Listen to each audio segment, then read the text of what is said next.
Can other audience hear us now? Yeah, they can actually. We have already gone live, so it's on YouTube as well. Then I will mute it, I think.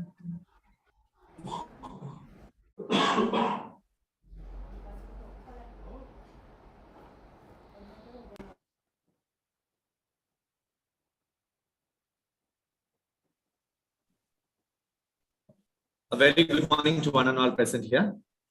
We welcome you all to the third day of PedoRare version 3.0, organized by Indian Society of Pediatric and Preventive Dentistry, hosted by KSR Institute of Dental Science and Research, Tiruchengodu, Tamil Nadu.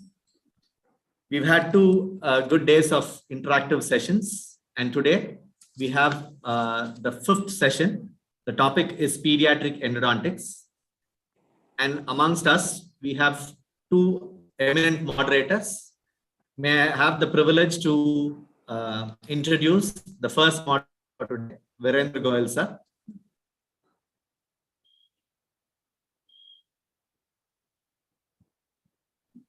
Actually, sir, again, needs no introduction. He's been the past secretary and the past president of ISPPD. Currently, he is a member of the board of the directors of IAPD. Everybody knows him to SAPD also. So it's like ISPPD, SAPD, IAPD, right? So he's the professor and head in the Department of Pediatric and Preventive Dentistry, Guru Nanak Dev Dental College and Research Institute, Sunam. He's a member of the Faculty of Dental Surgery, Royal College of Surgeons and Physicians and Surgeons, Glasgow. He's an adjunct faculty of Dr. D.Y. Patil Dental College, Pune. And he's a fellow of the Bangladesh Association of Dentistry International. So we are privileged to have you here. Thank you for joining us today, sir. Thank you so much, Dr. Sharad. Thank you. Thank you so much. Yes, sir. So may I now request reader Dr. Yogesh Kumar from KSR IDSR to introduce our second moderator for today, Abninder.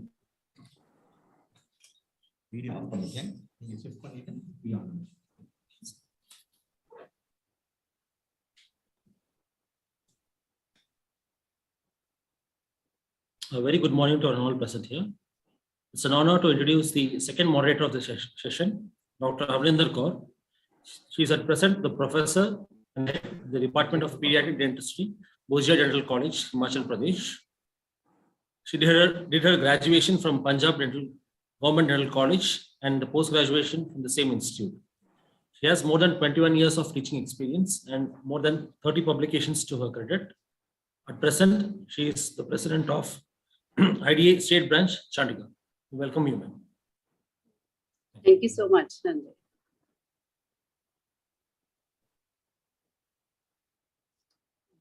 Thank you, sir. Thank you so much. Yes. Sir, introduce our first speaker for the day. Okay. My HOD as well. Sir, please do the honors. Yes. Thank you so much, Dr. Sharad.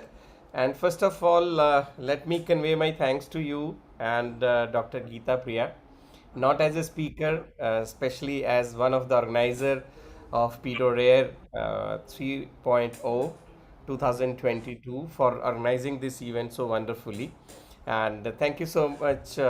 Thank you all ISPPD office bearers and executive councils for choosing me as one of the moderator for this prestigious program, which is happening every year. So now it's my privilege and I feel very honored to introduce today's first speaker of the third day of PedoRare 3.0. She is none other than Dr. Geeta Priya. Dr. Geeta Priya has completed BDS in 2002 and MDS in 2006 from Raja Muthiah Dental College, NMLI University, Tamil Nadu. And she has also completed PhD from Sri Ramchandra Institute of Higher Education, Chennai. And her main areas of interest are preventive dentistry and pediatric endodontics, which we are going to hear today. And she has more than 60 publications and she has received Best Paper and Best Poster Award in 2016, 2015, 2017 in the Indian Society of Pediatric and Preventive Dentistry Congresses, annual congresses. And she has been awarded the Distinguished Women on International Women's Day That award was conferred to her in 2020 by ISPPD, and she has been reviewed in many of the international as well as national journals, and she is working as professor and head of pediatric dentistry at KSR Institute of Dental Sciences and Research, that is Tamil Nadu. Welcome you, Dr. Priya, and now we invite you to start your presentation on vital pulp therapy. Thank you, sir. Thank you.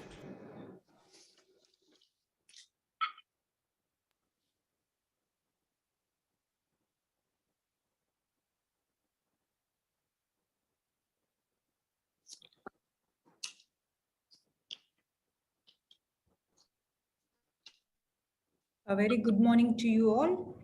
I take this opportunity to thank the ISPPD for giving me a chance to be a part of this virtual PedoRare version 3. So today I'll be discussing on the vital pulp therapy in primary and young permanent teeth.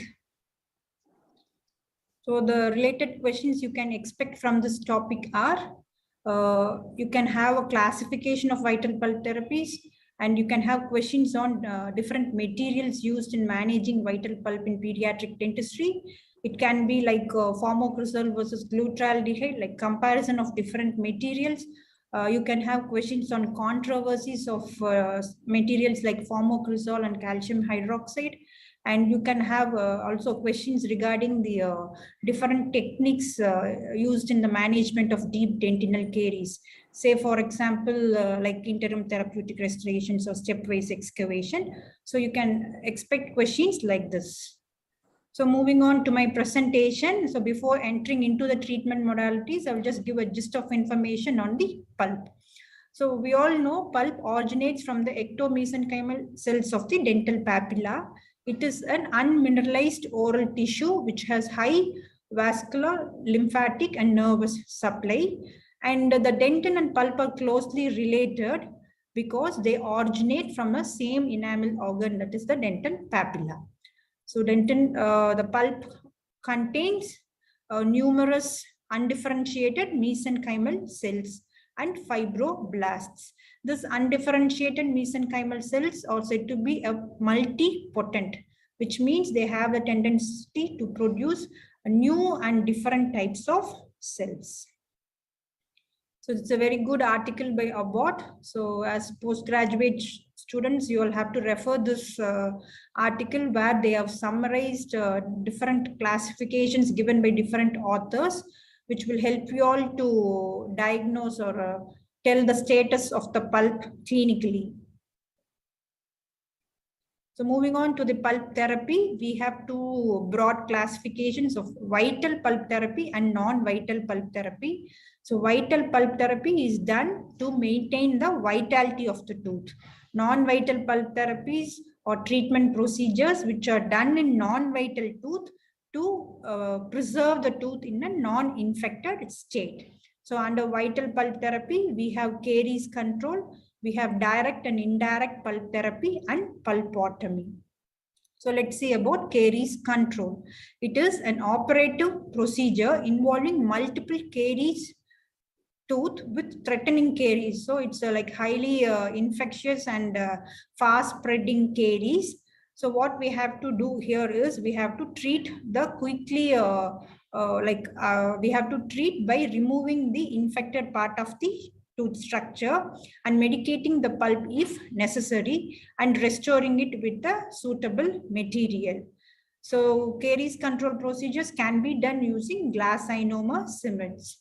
So this is an article by Raj Vij et al. They have tried to compare the success rates of indirect pulp therapy and formocrystal pulpotomy in managing deep dentinal caries.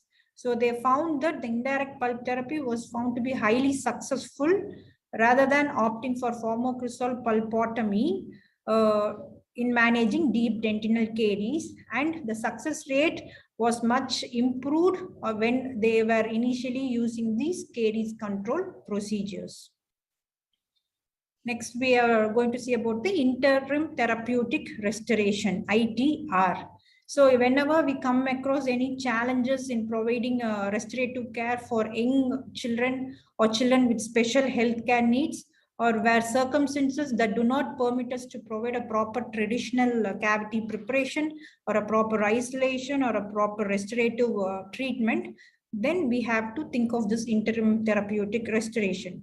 So this interim therapeutic restoration is when caries control is necessary prior to the placement of a definite restoration, then we advise or indicate for an interim therapeutic restoration.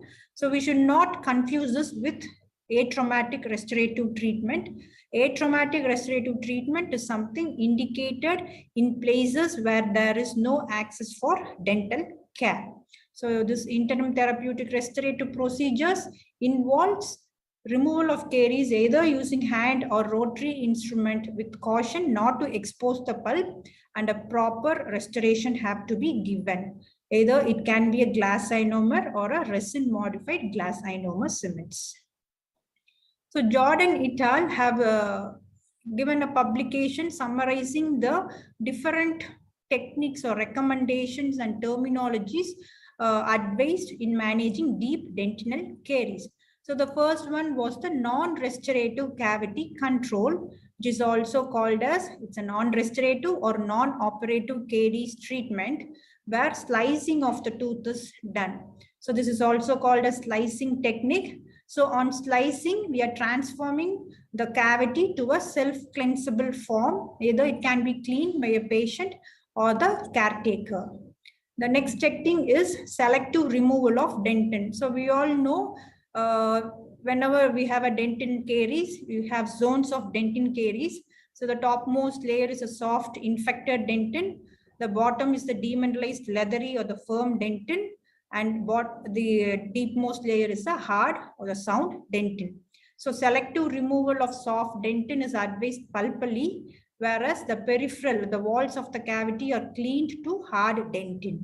The next technique is selective removal to firm dentin. Here, pulpally, the caries is removed till firm dentin, and the peripheral of the cavities are fully cleaned till hard dentin.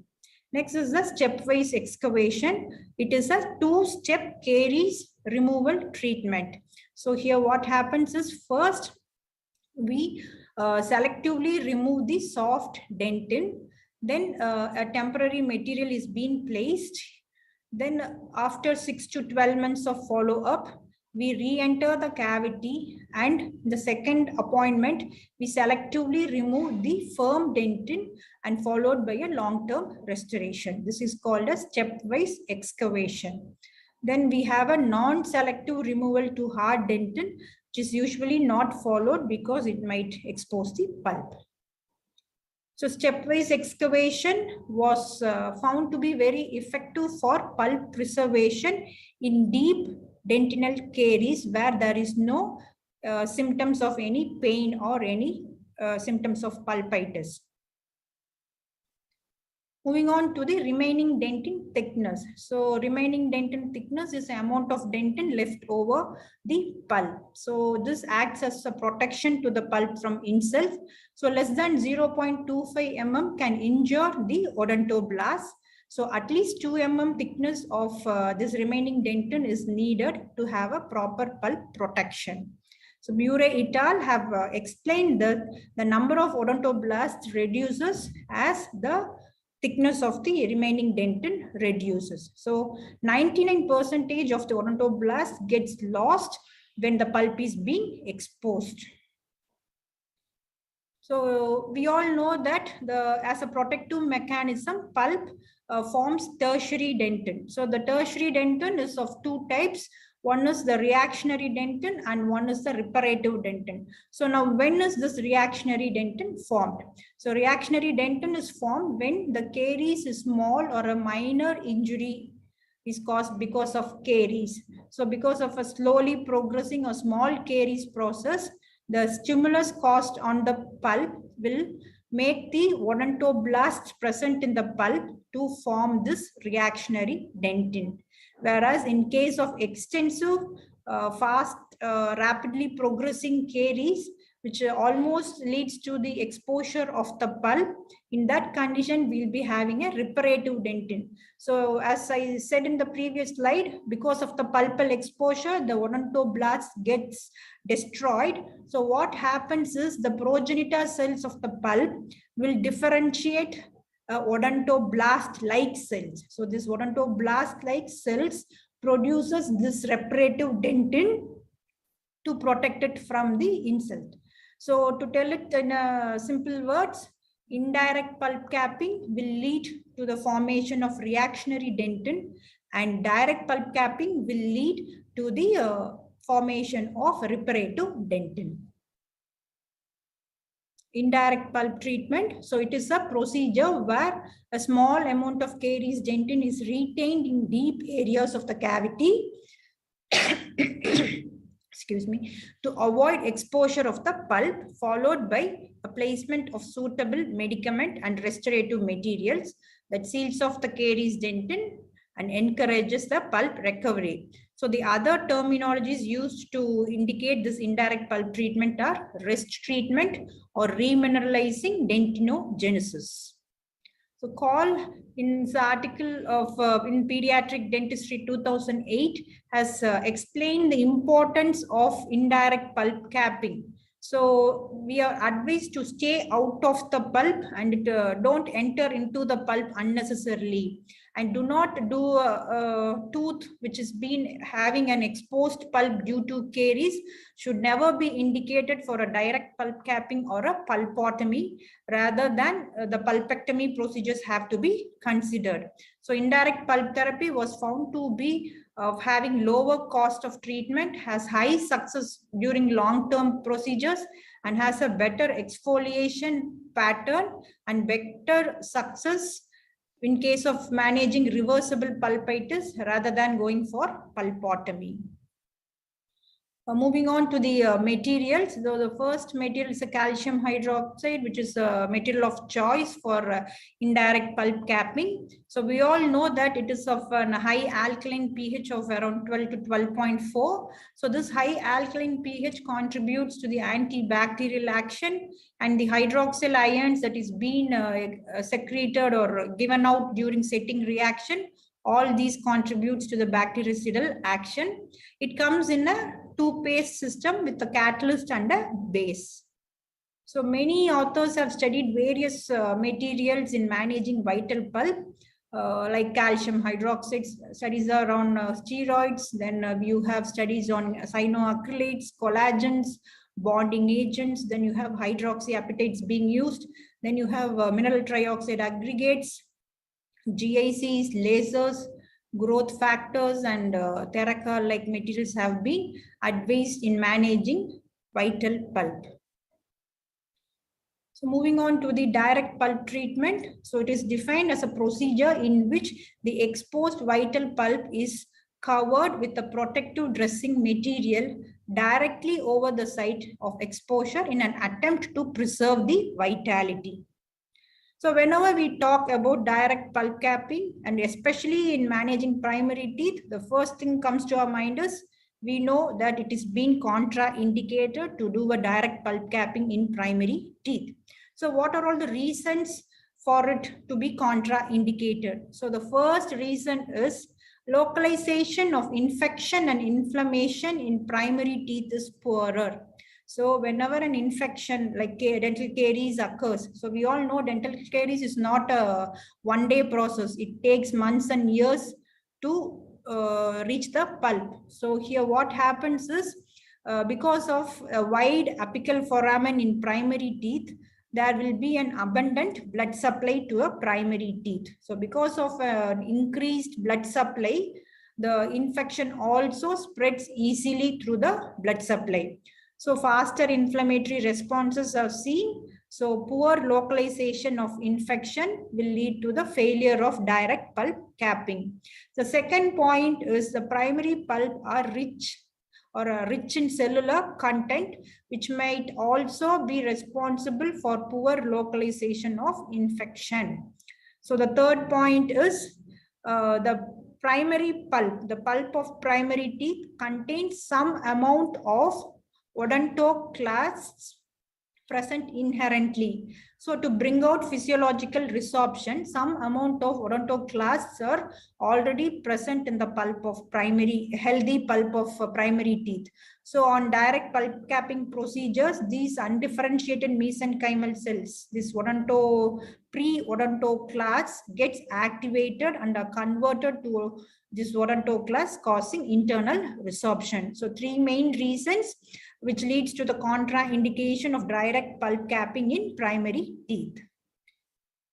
So this is an article by Ravi et al. So they have explained the reasons behind calcium hydroxide pulp capping leading to an induced resorption of primary teeth. So what happens is, we all know calcium hydroxide has a high alkaline pH. So because of this high alkaline pH, when placed on the pulp, what happens is there will be an inflammatory reaction of the pulp. Because of the inflammatory reaction, it directly stimulates the progenitor cells and macrophages present in the pulp and indirectly stimulates the odontoblasts, fibroblasts, and cementoblasts. And in the presence of macrophage colony forming units, all these contributes to the fusion of this macrophages. So the macrophages fuses and forms a multinucleated odontoclasts. The next reason is, so as I mentioned in the previous slide, the pre-existing progenitor cells present in the primary pulp will have the propensity to transform into odontoclasts on application of calcium hydroxide. Okay, so this is one point. And the last point is, because of this inflammatory reaction, what happens is the inflammatory reaction occurs at the outermost layer of the pulp.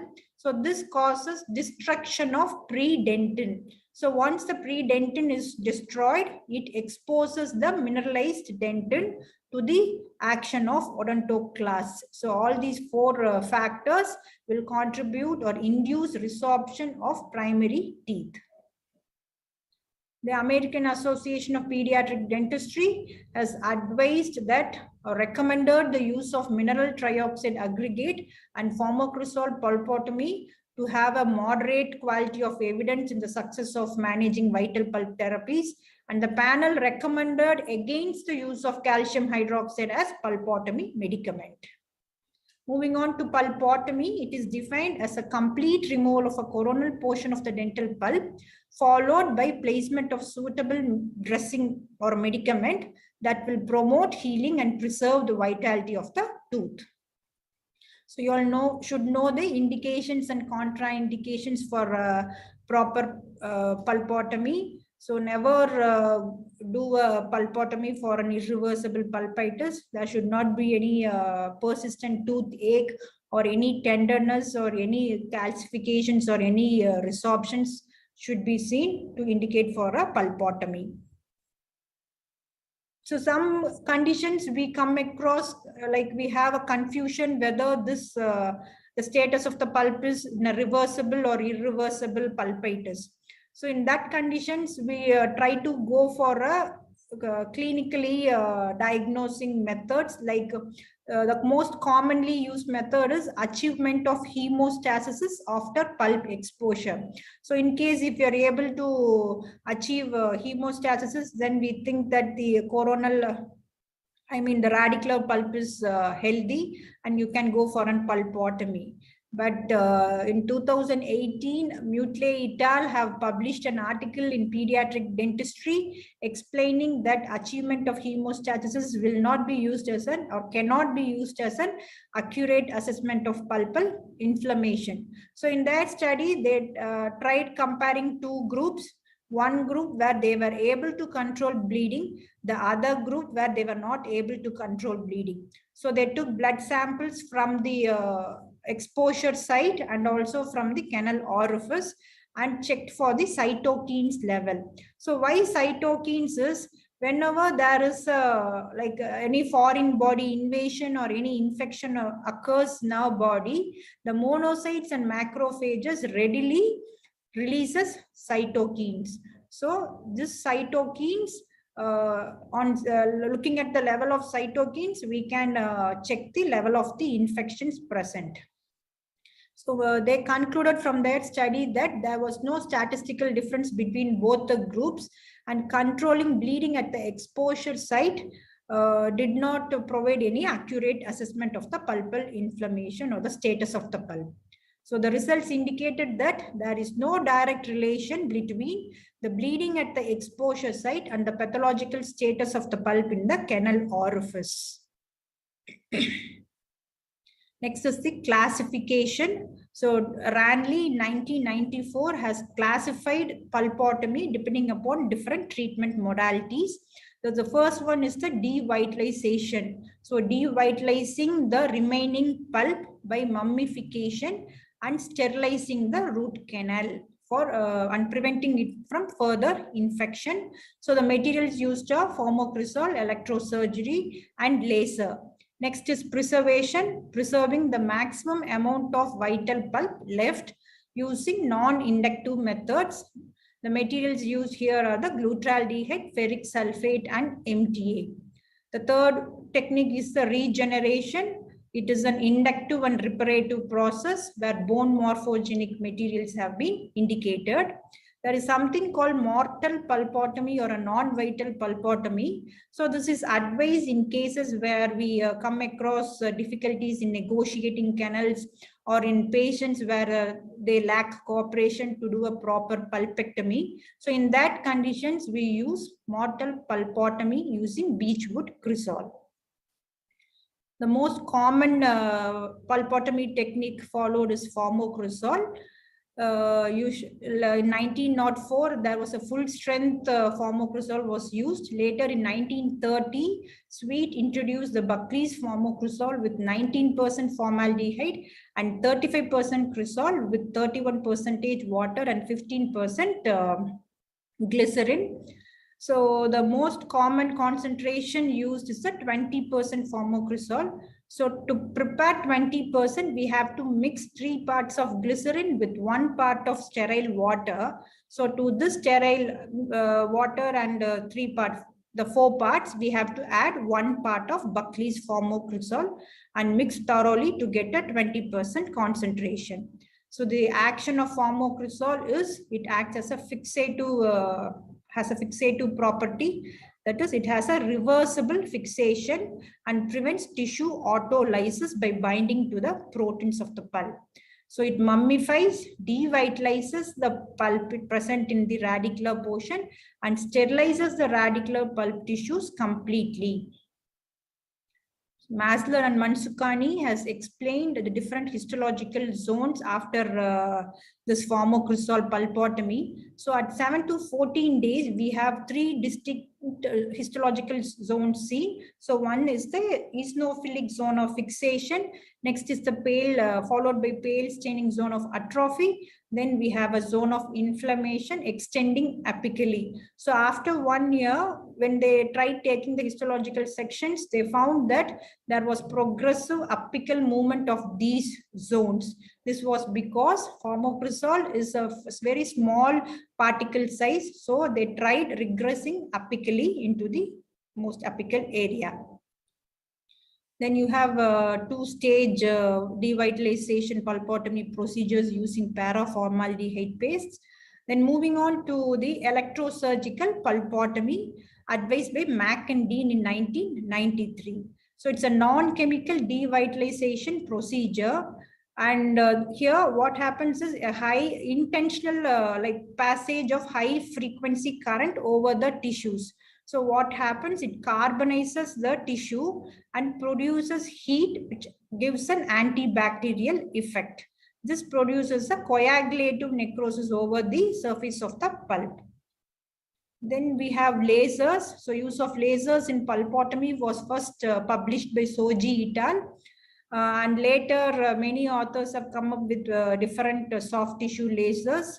So it was found to create a superficial zone of coagulative necrosis along with reparative dentin formations, and also found to have the potential to increase healing and stimulate dentinogenesis were all reported in laser pulpotomy. Glutaraldehyde is been introduced by Koppel in 1979. So the advised concentration is 2%. So it is more active and instant fixation is seen using glutaraldehyde and has a limited tissue penetration because of larger particle size. So what happens is they don't get regressed into the apical region, thereby maintaining the vitality of the radicular pulp. The main disadvantage of glutaraldehyde is they cause an irreversible fixation and have a short shelf life. So what we have to do is we have to prepare fresh solutions, which is very difficult to use in a daily routine program. Next is the ferric sulfate. Ferric sulfate is a non-aldehyde and the main uses as a hemostatic compound. So 15.5% for 15 seconds were advised for pulpotomy technique. Here what happens is they form a metal protein clot on the pulp stem and act as a barrier for infection. So next material is the mineral trioxide aggregate. So it's a biocompatible hydrophilic compound which can set in the presence of moisture. So we all know the pH of MTA is 10 after mixing and it raises to 12 at 3 hours of setting. So this increase in pH is because of the calcium hydroxide which is formed as an end product. So this stimulates the release of cytokines and helps to induce hard tissue formation. So you'll have to know the compositions of mineral trioxide aggregate, and Torbino et al. Is 1993 was the first to introduce MTA into dentistry, but he used it for root end sealing material. So he used for root end management techniques. Later in 2001, Edelman was the one who introduced MTA for vital pulpotomy techniques. So we all know that there is gray and white color MTAs. So in order to come up with more aesthetical and to take care of the discoloration, white formula was introduced. This does not contain the iron content, that is tetracalcium aluminoferrite compound was removed from gray. But however, gray was found to be more superior than the white content. Studies have shown that gray had higher number of dentin bridge formations and was found to be more better. The drawback of MTA is the material cannot be kept open once it is open. So some materials like Pro Root all comes in capsule forms. So once you open, you can't reuse as you cannot store it. Next is a long setting time. And the third one is the cost of MTA. So all these three factors precludes its routine clinical use. Next is Biodentin. So it is introduced into the market way back in 2011 as a quick setting bioactive calcium silicate based cement marketed as dentin substitute. So you should know the compositions, and it has a 9 to 12 minutes of setting. It can stimulate the pulp, helps in or promotes dentinogenesis, and helps to regulate transformation of growth factors. So when comparing Biodentin and MTA, the Biodentin does not contain bismuth oxide. So this bismuth oxide present in MTA leads to retardation of their setting and negatively influence their biocompatibility and causes discoloration of MTA. So Biodentin was found to be more superior than MTA, having better mechanical properties, better color stability, less tooth discoloration, easy application, and short initial setting time than MTA. So Biodentin sets by hydration reaction, forming silicate hydrogel and calcium hydroxide as byproduct. So different authors have, there are many studies come up with comparing different techniques. So here they have compared MTA, laser, and Biodentin and concluded that all three were equally effective in managing radiographically and clinically. They had success in managing as pulpotomy agents. So it can be used as an alternative to formocresol pulpotomy. Next is plasma-rich platelet-rich plasma or fibrin. It was introduced by Mark and Garg in 1998. So what happens is a portion of plasma fraction is being taken from the patient, the autologous blood, and it is being centrifuged, and the resultant platelet-rich plasma should contain at least 3 to 4 times more of platelet than the normal count of the individual patient. So this delivers growth factors and cytokines and forms platelet granules to the targeted area and promotes or helps in regeneration. Then you have enamel matrix derivatives, comes as MDO-gain. So this is a 90% amylogenin and 10% amyloblastin. It is being manufactured from embryonic enamel of swine and porcine. It has a very good regenerative process and helps in formation of hard dentin formation. Then you have materials based on steroids, dexamethasones. Then you have bone morphogenic proteins, which has an osteogenic potential. They can auto-induction properties are present. They can differentiate the mesenchymal cells to form dentin forming or dentin bridge formation. So they are used for regeneration and repair. Next is propolis. Propolis is wax cum resin-based material. It has a very good anti-inflammatory agent and can be used as a pulpotomy agent. Then we have a biomimetic and growth factors like stem cells, pulp, dental pulp stem cells, or stem cells from human exfoliated deciduous teeth have been advised. So depending upon the histology and chronology, various authors have given like the evolution of the materials you can see. So 1885, Leptoski was the first to come up with formalin. Then gold foil was used to cover the exposed pulp. Then Geisy introduced paraformaldehyde in 1898. Then Buckley came up with formocrystal in 1904. In 1930, Herman came up with calcium hydroxide. Then Gravenmaid in 1975 came up with glutaraldehyde. Then you have Dingstein with the enriched collagen in 1981. Then Soji for carbon dioxide laser. And 1991 is Fee et al. With ferric sulfate. And Nakashima with the use of bone morphogenic protein have been reported in 1991. And later in 2002, Cox and Hafiz used sodium hypochlorite as a used for controlling bleeding.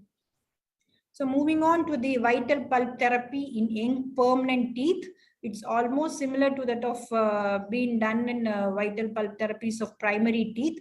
So whenever a tooth is being diagnosed with normal pulp or a reversible pulpitis, the conservative technique advised is a protective layer. So in case if a tooth is like having deep dentinal caries and very close to the pulp, having high chances of exposing the pulp on complete removal, all these conditions we advise to go for a protective liner covering the exposed dentinal tubules, which will help to minimize the bacterial leakage. So these procedures will minimize the pulp injury, promotes the pulp tissue healing, and minimizes the post-operative sensitivity. So the next conservative technique is a Spec Pulpotomy. It is also called as a partial pulpotomy and is indicated only in case of traumatic exposures. So here excision of 1 to 3 mm of pulp tissue is done adjacent to the exposure site, and you remove the inflamed pulp, and bleeding have to be controlled, followed by application of calcium hydroxide or MTA, at least 1 to 1.5 mm thickness, and it should be followed by a proper resin modified or light cured glass ionomer. Moving on to apexogenesis, the last part of today's session. It is the physiological process of root development. So what happens here is the main goal is preservation of the vital tissue so that there will be a continued root development with apical closure. So apexogenesis can be brought about by direct pulp capping, or either by Spec Pulpotomy, or by a partial pulpotomy, or by complete pulpotomy. So using according to the status of the pulp, the clinical diagnosis, we have to indicate any of these techniques, and this is and the materials used all are similar as that of being done in the primary teeth. So something I would like to mention before I end my session is maturogenesis. So maturogenesis is actually a technique done in non-vital tooth. Don't get confused with apexogenesis. So what happens in maturogenesis is we stimulate regeneration of the functional pulp dentin complex. So this will allow a continued root development and thickening of dentin walls and a proper apical closure. This was given by Wiesleder and Benitez in 2003. So when maturogenesis and apexogenesis were compared, maturogenesis was found to be having a superior or success was better when compared to that of apexogenesis in the root end closure. So I end my session here, and I thank you all for your patient hearing, and I wish the very best for all the postgraduate students who are appearing for the exam. Thank you.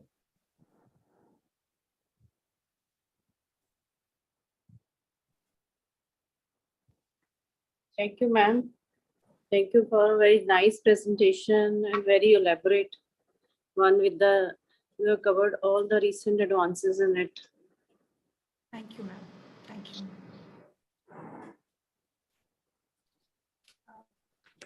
We'll move on to the next session. I request Virendra sir to introduce the next speaker.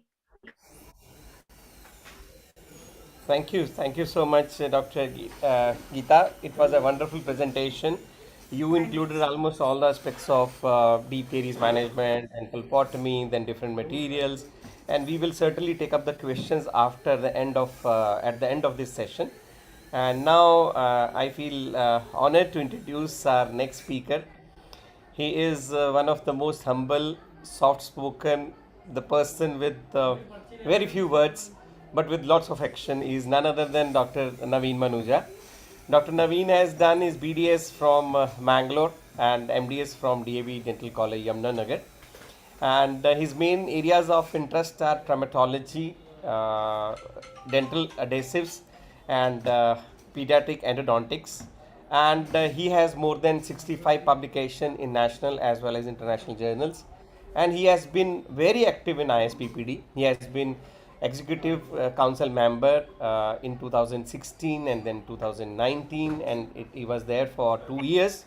And he's president of Indian Dental Association of Moradabad, and he is a member of editorial board of ISPPD, IJCPD, and on reviewer board of many international and national journals. And he is currently working as professor in the Department of Pediatric Dentistry, Kotiwal Dental College, Moradabad. And he will be talking on non-vital pulp therapy in primary dentition, which will also include pediatric rotary endodontics. So we are honored, Dr. Naveen, to host you on this platform. Please start your presentation on this particular topic. Thank you so much. Thank you so much.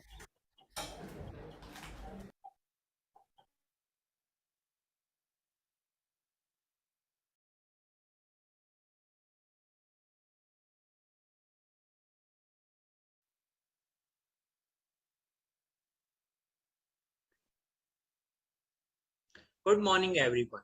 Before starting my presentation, I would like to thank ISPPD and organizing committee of Virtual PedoRare 3 for giving me this opportunity. My topic of presentation is non-vital pulp therapy in primary dentition, including pediatric rotary endodontics. These are different questions that has been asked in various universities. In pediatric dentistry, premature loss of necrotic primary molars has been a matter of great concern over the years. In modern periodontic practice, pulpectomy of such teeth is regarded as treatment of choice over extraction.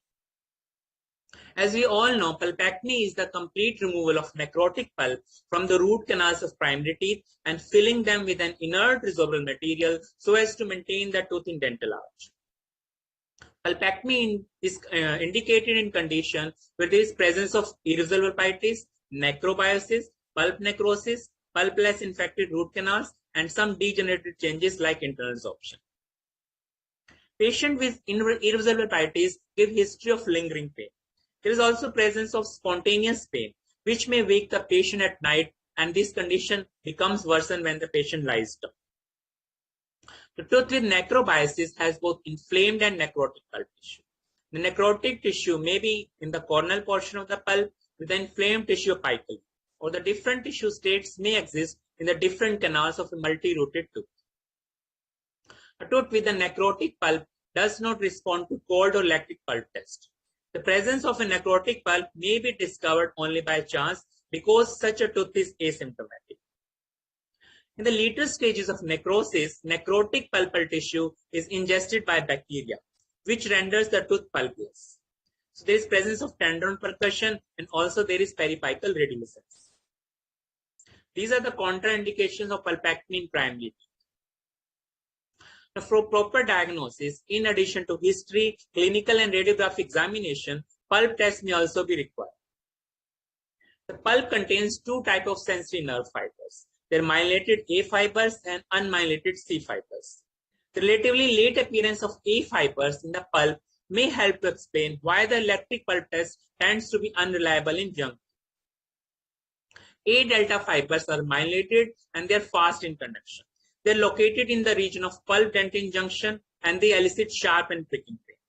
Whereas C fibers are non-myelinated and they are the slow in conduction. They are distributed throughout the pulp and they produce throbbing, aching pain, which is less bearable than the A delta fiber. In cold test, ethyl chloride, dichlorodifluoromethane, or carbon dioxide snow is used. A response to cold indicates vital pulp, regardless of whether the pulp is normal or abnormal. The objective of electric pulp test is to stimulate intact A delta nerves in the dentine pulp complex by applying an electric current on the tooth surface. A false positive response or false negative response can be seen in patient in different conditions. The unreliability of electric pulp test in primary teeth is because the nerve fibers are last to develop and first to degenerate in these teeth. Laser Doppler method uses to assess pulpal blood flow. The principle behind laser Doppler flowmetry is that light beam frequency will shift when hitting moving red blood cells, but will remain unshifted as it passes through static tissue. Pulse oximetry is a non-invasive technique which determines the percentage of oxygen saturation of circulating arterial blood by the placement of the probe in the middle third of the crown. The pulse oximetry is an objective, atraumatic clinical alternative to the present electrical and thermal methods of assessing pulp vitality in primary teeth. Now, pulpectomy procedure in primary teeth include good access preparation, adequate working length, shaping with the help of hand or rotary pediatric files, irrigation, and finally, three-dimensional obturation. In primary teeth, the working length should be 2 to 3 millimeters short of the radiographic length, especially in the cases that show apical root resorption. The use of gauge Glidden drill are contraindicated in primary teeth because the danger of perforation, and the hand or rotary techniques are ideal for primary teeth. In primary teeth, the canals are enlarged at least 3 times larger than the first file that fits snugly in the canal, with a minimal size of 30 to 35. Different articles have given accuracy of using electronic plus apex locators in primary teeth. This meta-analysis says that electronic apex locators offer an acceptable level of accuracy in the measurement of root canal length in primary teeth. This study concluded that apex locators were as accurate as conventional radiography, and the electronic apex locators were far better accepted by children than conventional radiography. This article again concluded that working length determined using apex locator is comparable with that of conventional radiography method, hence can be used an alternative in determining the working length in primary teeth. Another study concluded that root ZS electronic apex locator is accurate in determining the root canal length in primary teeth without root resorption. Coming to rotary pediatric endodontics. The drawbacks of using stainless steel files can be overcome by using the nitrile rotary files. The instrumentation of these hand files in curved canals can lead to some procedural errors like apical transportation, instrument fracture, ledge formation, or apical blockage. In primary teeth, Barr was first to demonstrate the use of nitrile rotary files. Then subsequently, many authors have reported the clinical success of Profile, ProTaper, M2O, Lightspeed, Hero, K3, and Wave 1 files. Nitrile file design. Taper is the amount the file diameter increases each millimeter along its working surface from the tip towards the file handle. The traditional ISO instruments have a taper of 2%, whereas rotary nitrile files have a greater taper as 4%, 6%, 8%, or even 10%. Flute is the groove or relief on the working surface of the file. Blade is the working area of the file. And the land is a surface that projects axially from the center core to the cutting edge between the flutes. Land was a characteristic feature of the initial files. It reduces the canal transportation and support the cutting edge. Pitch is the distance from one cutting edge to the next. Rake angle is the angle which the leading edge forms with the radius of the file, and helix angle is the angle the cutting edge forms with the long axis of the file. Now, evolution of nitrile rotary files. The first generation of nitrile rotary files were introduced in the mid-1990s. The most important characteristic feature was the presence of passive cutting radial land along the fixed 4 to 6% tapers over the full working length. The main deficiency of this generation was that the numerous files were required to prepare the canal. The examples were Lightspeed, Profile, Contact, and GT system. And the second generation of nitrile file were introduced in the year 2001. These instruments have active cutting edges with greater cutting efficiency. So number of the instrument required to achieve complete cleaning and shaping was less as compared to the first generation. Examples are ProTaper Universal, K3, M2O, and Hero Shaper. ProTaper has 3 shaping files, SX, S1, and S2, and 3 finishing files, F1, F2, and F3. The 3 shaping files are characterized by increasing taper coronally, and the reverse pattern is seen in the 3 finishing files. Different authors has used the ProTaper files in primary teeth and concluded that rotary system required shorter instrumentation time as compared to hand files. Third generation files had improved metallurgical properties of nitrile alloy using heating and cooling procedures on wires, which resulting in reduction of the cycling fatigue and separation risk of the instruments. Examples are K3XF and HighFlex CM. CM is controlled memory. These are the various heat treatments that have been given to nitrile files. They can result in the M wire, R phase, CM wire, gold heat treatment, blue heat treatment, and max wire. The fourth generation of nitrile rotary instruments are based on reciprocating motion. Reciprocation is defined as any repeated back and forth motion. The examples are Wave 1 and Reciproc. Wave 1 is based on M-wire technology. It has increased flexibility and has improved resistance to cyclic fatigue. The counterclockwise engaging angle is greater than the clockwise disengaging angle. So this reduces the chances of fracture of file in the root canal. There are 2 distinct cross sections are present in Wave 1. From D1 to D8, they have modified convex cross section.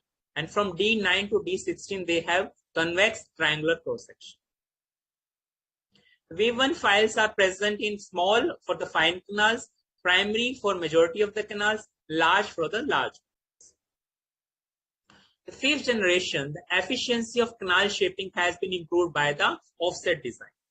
This offset design reduces the taper lock and screwing effect, thereby reducing the instrument separation in the canal. The examples are ProTaper Next, One Shape, and BlueOS. This article concluded that hand files cause more post-operative pain after pulpectomy in primary maxillimolar teeth compared to the rotary system. This systematic review concluded that use of rotary instrumentation in primary teeth leads to improved shaping of canals, providing better quality of treatment in less time. Now, pediatric rotary file system. When the file system that are for the permanent teeth are used in primary teeth, then their chances of lateral perforation in the root surface, especially in primary curve, curved canals. So there is greater need for the design of an exclusive pediatric rotary file system that could be used in primary. These are various files, that pediatric rotary files that are commercially available. PedoS rotary file system. It is developed by Dr. Ganesh and is the first generation of pedo files. PedoS rotary system consists of 3 files, D1, E1, and U1. They are based on nickel titanium alloy with triangular cross section and non-cutting tip. They have variable taper. D1 file is used for narrower canals, whereas E1 is used for wider canals, and U1 is for the anterior. PedoSG is a second generation file system, and it is based on nitide heat treatment and the M-wire technology. It has greater resistance to cyclic fatigue. PedoSG Blue is the third generation of pedo file system. It has blue titanium oxide layer coating and it has greater flexibility.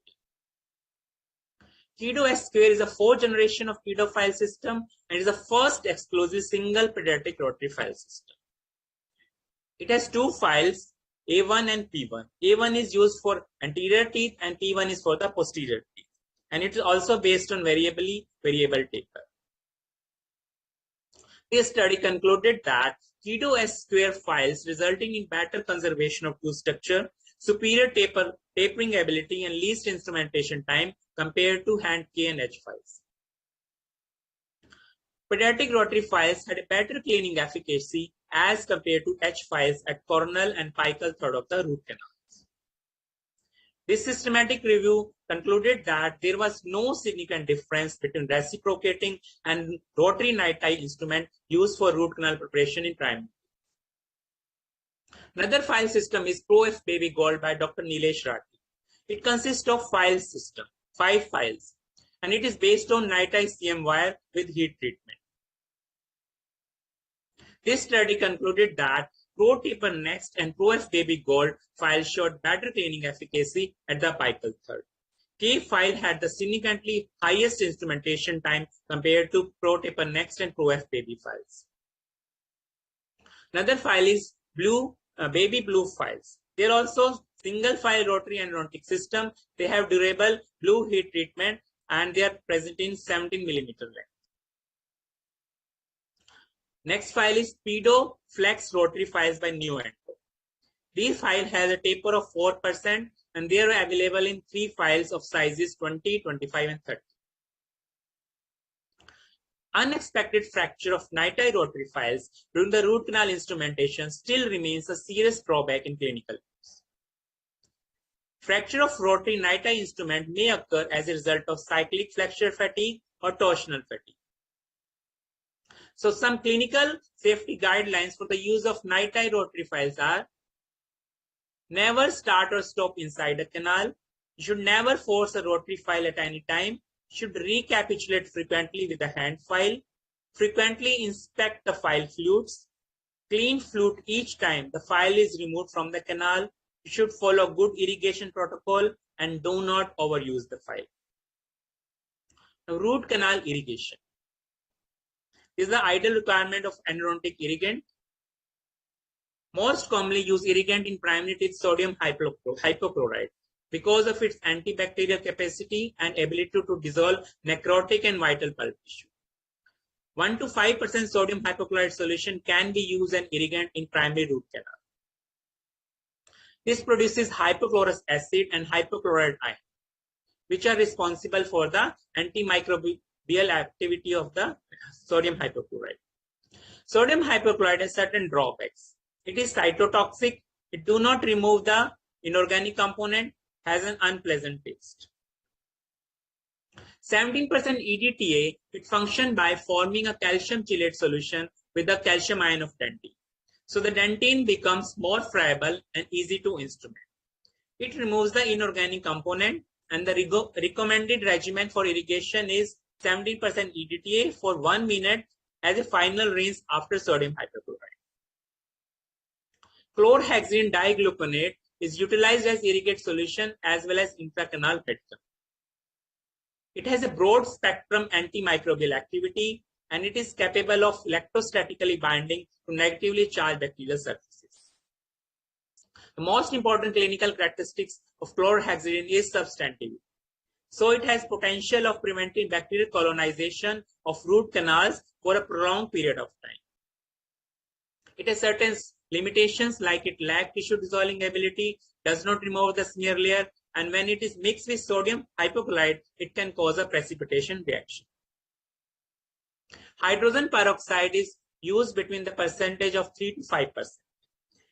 The tissue dissolving capacity of hydrogen peroxide is clearly lower than the sodium hypochlorite. So it's now no longer recommended as routine irrigant. MTAD is a mixture of doxycycline, citric acid, and a detergent. It is used as a final rinse to remove the smear layer, and it's commonly employed after irrigation with sodium hypochlorite. Fumix is a mixture of EDTA, chlorhexidine, and detergent, and it is also recommended as a final flush after sodium hypochlorite irrigation. Other irrigants that are used in primary teeth are tetracline, smear clear, citric acid, iodine potassium iodide, and green tea and triphala. Now, root canal filling materials in primary teeth. There are the certain ideal requirements of the root canal filling materials in primary teeth. There are different materials that can be used, and they are resorbable pastes. Zinc oxide eugenesis is a commonly used root canal filling for primary teeth, and it has been used since 1930. It has certain advantages and disadvantages, like it has low resorption rate, it can cause irritation to the periapical area, and it can lead to necrosis of bone and cementum, and can lead to deflection of the permanent tooth bud. Zinc oxide eugenol is used in combination with other materials, like when it is used with calcium.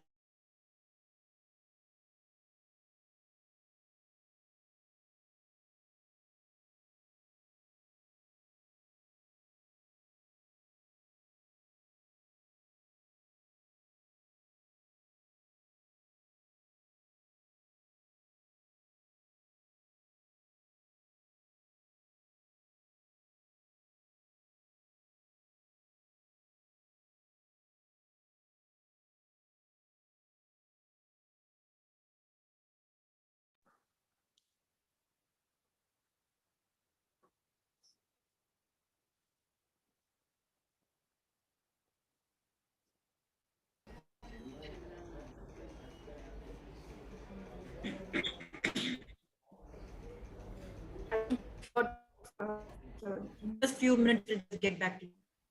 No problem, no problem.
Good morning, everyone. Before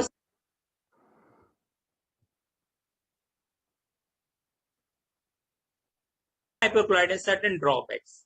It is cytotoxic. It do not remove the inorganic component, has an unpleasant taste. 17% EDTA, it functions by forming a calcium chelate solution with the calcium ion of dentin. So the dentin becomes more friable and easy to instrument. Fumix is a mixture of EDTA, chlorhexidine, and detergent, and it is also recommended as a final flush after sodium hypochlorite irrigation. Other irrigants that are used in primary teeth are tetracline, smear clear, citric acid, iodine potassium iodide, and green tea and triphala. Now, root canal filling materials in primary teeth. There are the certain ideal requirements of the root canal filling materials in primary teeth. There are different materials that can be used, and they are resorbable paste. Zinc oxide eugenesis is a commonly used root canal filling for primary teeth, and it has been used since 1930. It has certain advantages and disadvantages, like it has low resorption rate, it can cause irritation to the periapical area, and it can lead to necrosis of bone and cementum, and can lead to deflection of the permanent tooth bud. Zinc oxide eugenol is used in combination with other materials. Like when it is used with calcium hydroxide and sodium fluoride, the rate of resorption of this root canal obstructing material is similar to the rate of physiological root resorption in primary. And when zinc oxide eugenol is mixed with propolis, the author found that the resorption rate of this material was corresponding with the root resorption in 62.5% of cases. When ozonated oil and the zinc oxide mix and used as a obturating material, the author concluded that this mixture demonstrated good success rate than zinc oxide eugenol. Zinc oxide eugenol and aloe vera is significant. There is significant reduction in post-operative tenderness, pain, and periapical radiolucence. This systematic review concluded that zinc oxide pulpotomies yielded similar outcome as Vitapex and Sealpex. Calcium hydroxide were introduced by Hermann, and commercially it is available as Calvitel, Callan paste, LNC paste, and Sealpex. It has certain disadvantages that it tends to resorb earlier than the physiological resorption and hence lead to the hollow tube effect. Calcium hydroxide combination. When it's combined with iodoform, the material are the Vitapex and the Metapex. And they are easy to apply and resorb at a slightly faster rate than that of the root. They have no toxic effect on the permanent successor. For these reasons, this mixture can be considered as nearly ideal primary tooth filling material. This systematic review revealed that when calcium hydroxide iodoform is used, it is the best filling material to be used in pulpotomy for the teeth that are near to exfoliation. Whereas zinc oxide eugenol iodoform combined with calcium hydroxide is the material of choice in pulpotomy of primary teeth when there is the long time before exfoliation. Iodoform based material, the examples are walk-off paste, Keri paste, masto paste, Dude's pinto paste. They have germicidal property and they are easily resolved from the periapical region and doesn't cause any foreign body reaction. But there are certain disadvantages that rate of resorption of these material is faster than the rate of the root resorption. And also they can cause yellowish brown discoloration to the teeth. Endofloss is a resorbable paste which contains components similar to Vitapex with the addition of zinc oxide and eugen. This material is hydrophilic and firmly adhere to the surface of root canal, and they have the broad spectrum antibacterial activity. This study concluded that Endofloss showed acceptable results as a root canal filling material in primary teeth even at 2-year follow-up. The new material, which is urethane dimethoxide based material, EndoRase, has been used for the primary teeth obturation. This material has hydrophilicity, acceptable biocompatibility, low cytotoxicity, and enhanced resorbability in contact with the white tissue. So this study proved that the endozyme revealed a high potential to be resorbed with no negative influence on the physiological root resorption. Now, Cola-Coat and Cola-Plug are the resorbable collagen barrier which can be used to prevention of the extravasation of root canal filling material. Sanjeev M. in their study concluded that placement of a resorbable collagen barrier Cola-Plug in the apical third of the canal prevented the extrusion of the obturating material beyond the apex in resorbing primary molars. Similarly, in another study, Johnson MS concluded that Cola-Cotta can be used to significantly reduction of the overfilling in the primary molars. Now, the various obturating techniques in primary teeth, these are various techniques by which placing the obturating material in primary teeth. Endodontic pressure syringe has a fine needle which is very flexible and can easily be used in tortuous canal of primary molars. But there are certain disadvantages that it can lead to overfill and there is need to clean the syringe immediately after use. Lentillospiral. Lentillospiral are available in handheld or the motor driven. The lentospiral is dipped into the obturating paste and introduced into the canal to its predetermined length and rotated in the canal. The flexibility of the lentular spiral easily carries the obturating material uniformly throughout the canals or the narrow or the curved canals. There's disadvantage like it can lead to instrument fracture and there is tendency of extrusion beyond the apex. Singh et al. They concluded that the modern Riemann lentular spiral showed less voids than handheld lentular spiral and Riemann. This study concluded that there acceptable results were obtained with lentular spiral regarding length of obturation. Another study also concluded that modern Riemann lentular spirals and plugger were almost equally efficient to fill endoflows to an optimum level. This systematic review concluded that overfilling rate of zinc oxide genol was lowest with plugger and handheld lentular spiral. Now, GFU tube. In GFU tube, the standardized mixture of the zinc oxide is backfilled into the tube. Then the material is expressed in the canal with a downward squeezing motion. Material can also be placed using the tuber cleaning syringe. The material is expressed in the canal by slow finger pressure on the plunger. The Regeneration technique. The reamer is coated with zinc oxide genol and is inserted into the canal with clockwise direction, and vibrating motions are given to allow the material to reach the apex, and then the reamer is withdrawn. This material can also be placed by using insulin syringe technique. Navy tip is a thin and flexible metal tip. It comes in different lengths and the rubber stopper can be adjusted to it. This study concluded that navy tip followed by lentular spiral provided the best obturation of root canals in primary molars. Similarly, this study concluded that navy tube double side port showed the better results when compared with rotary lentular spiral or navy tip. This study showed that lentular spiral produced the best results in terms of length of obturation, while navy tip syringe produced the best result in controlling paste extrusion from the apical foramen. Now, Pesti inject has a flattened blades, which improves the material placement into the root canal. According to this study, Pesti exhibited the highest number of optimal filled canal as compared to lentular spiral, pressure syringe, or bidirectional spiral. This study evaluated different obturation techniques for primary molar using pressure syringe, endodontic plugger, and rotary lentular spiral.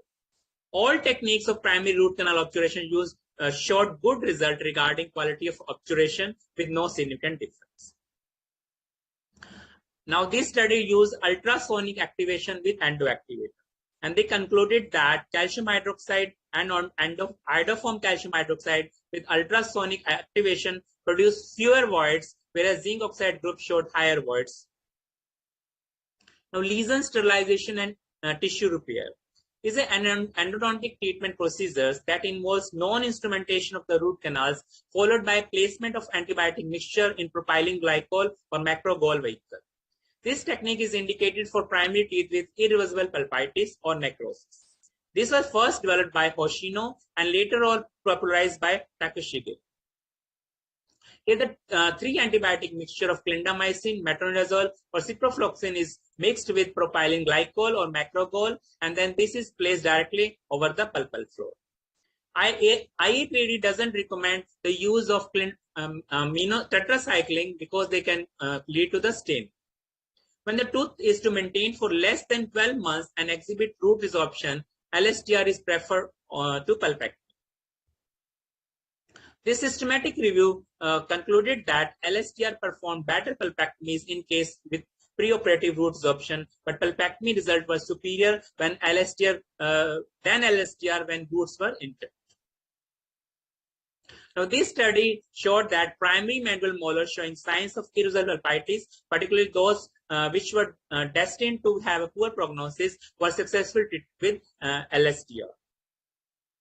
This study evaluated 3-mix statin with modified 3-mix MP paste. The 3-mix statin has added simvastatin. and they concluded that 3-mix statin used as localized agent is effective and comparable to both modified 3-mix MP paste and conventionally pulpectomy procedure. The systematic review concluded that the success rate of LSTR and beta PEX is comparable for the treatment of pulpally involved primary. Now, single visit pulpectomy.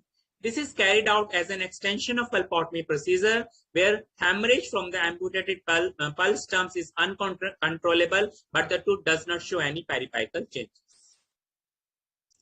The systematic review revealed that whenever possible, the single visit protocol can be preferred over the multi-visit protocol.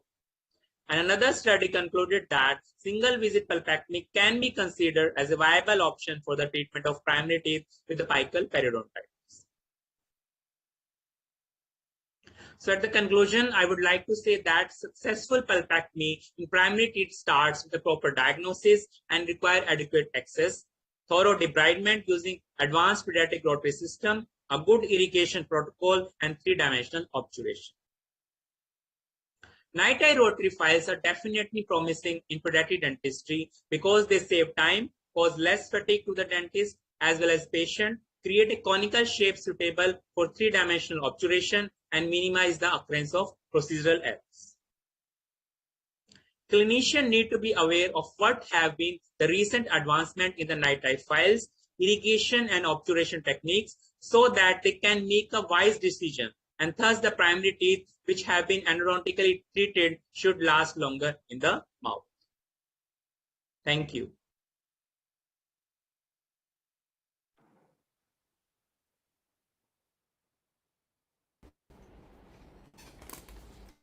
Thank you so much, Dr. Naveen, for wonderful presentation. We will be taking up the questions.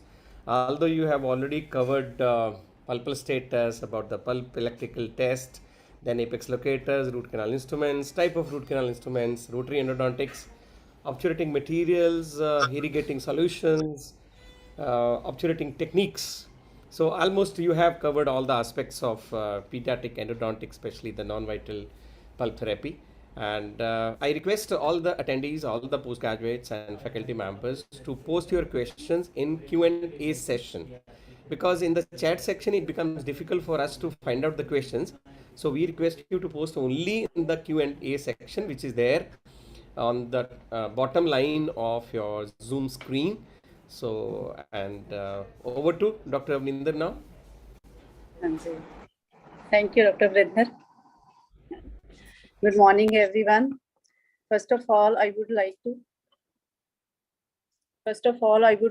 thank ISPPD and Department of Pediatric and Preventive Dentistry, KARS Institute of Dental Sciences and Research, Tamil Nadu, for giving me this opportunity for this prestigious occasion. So the next speaker of the session is Dr. Shabnam Zaheed. So her topic is apexification and regeneration. So currently she is working as professor and head of pediatric dentistry at Guru Nanak Institute of Dental Sciences and Research. She did her BDS and MDS from Dr. R. Ahmed Dental College and Hospital, Kolkata. Her areas of interest are prevention of dental caries, special care dentistry, interceptive orthodontics, and regenerative endodontics. So the honors received by her are the Lifetime Achievement Award by IDA, West Bengal, JAS Samman as Best Faculty, Distinguished Women Award by ISPPD in 2021. She has 75 publications, 61 presentations, and CDs to her credit. She has a very successful clinical practice with special emphasis on pediatric dentistry. So now I invite Dr. Shabnam for the next presentation on apexification and regeneration. So thank you, Dr. Shabnam.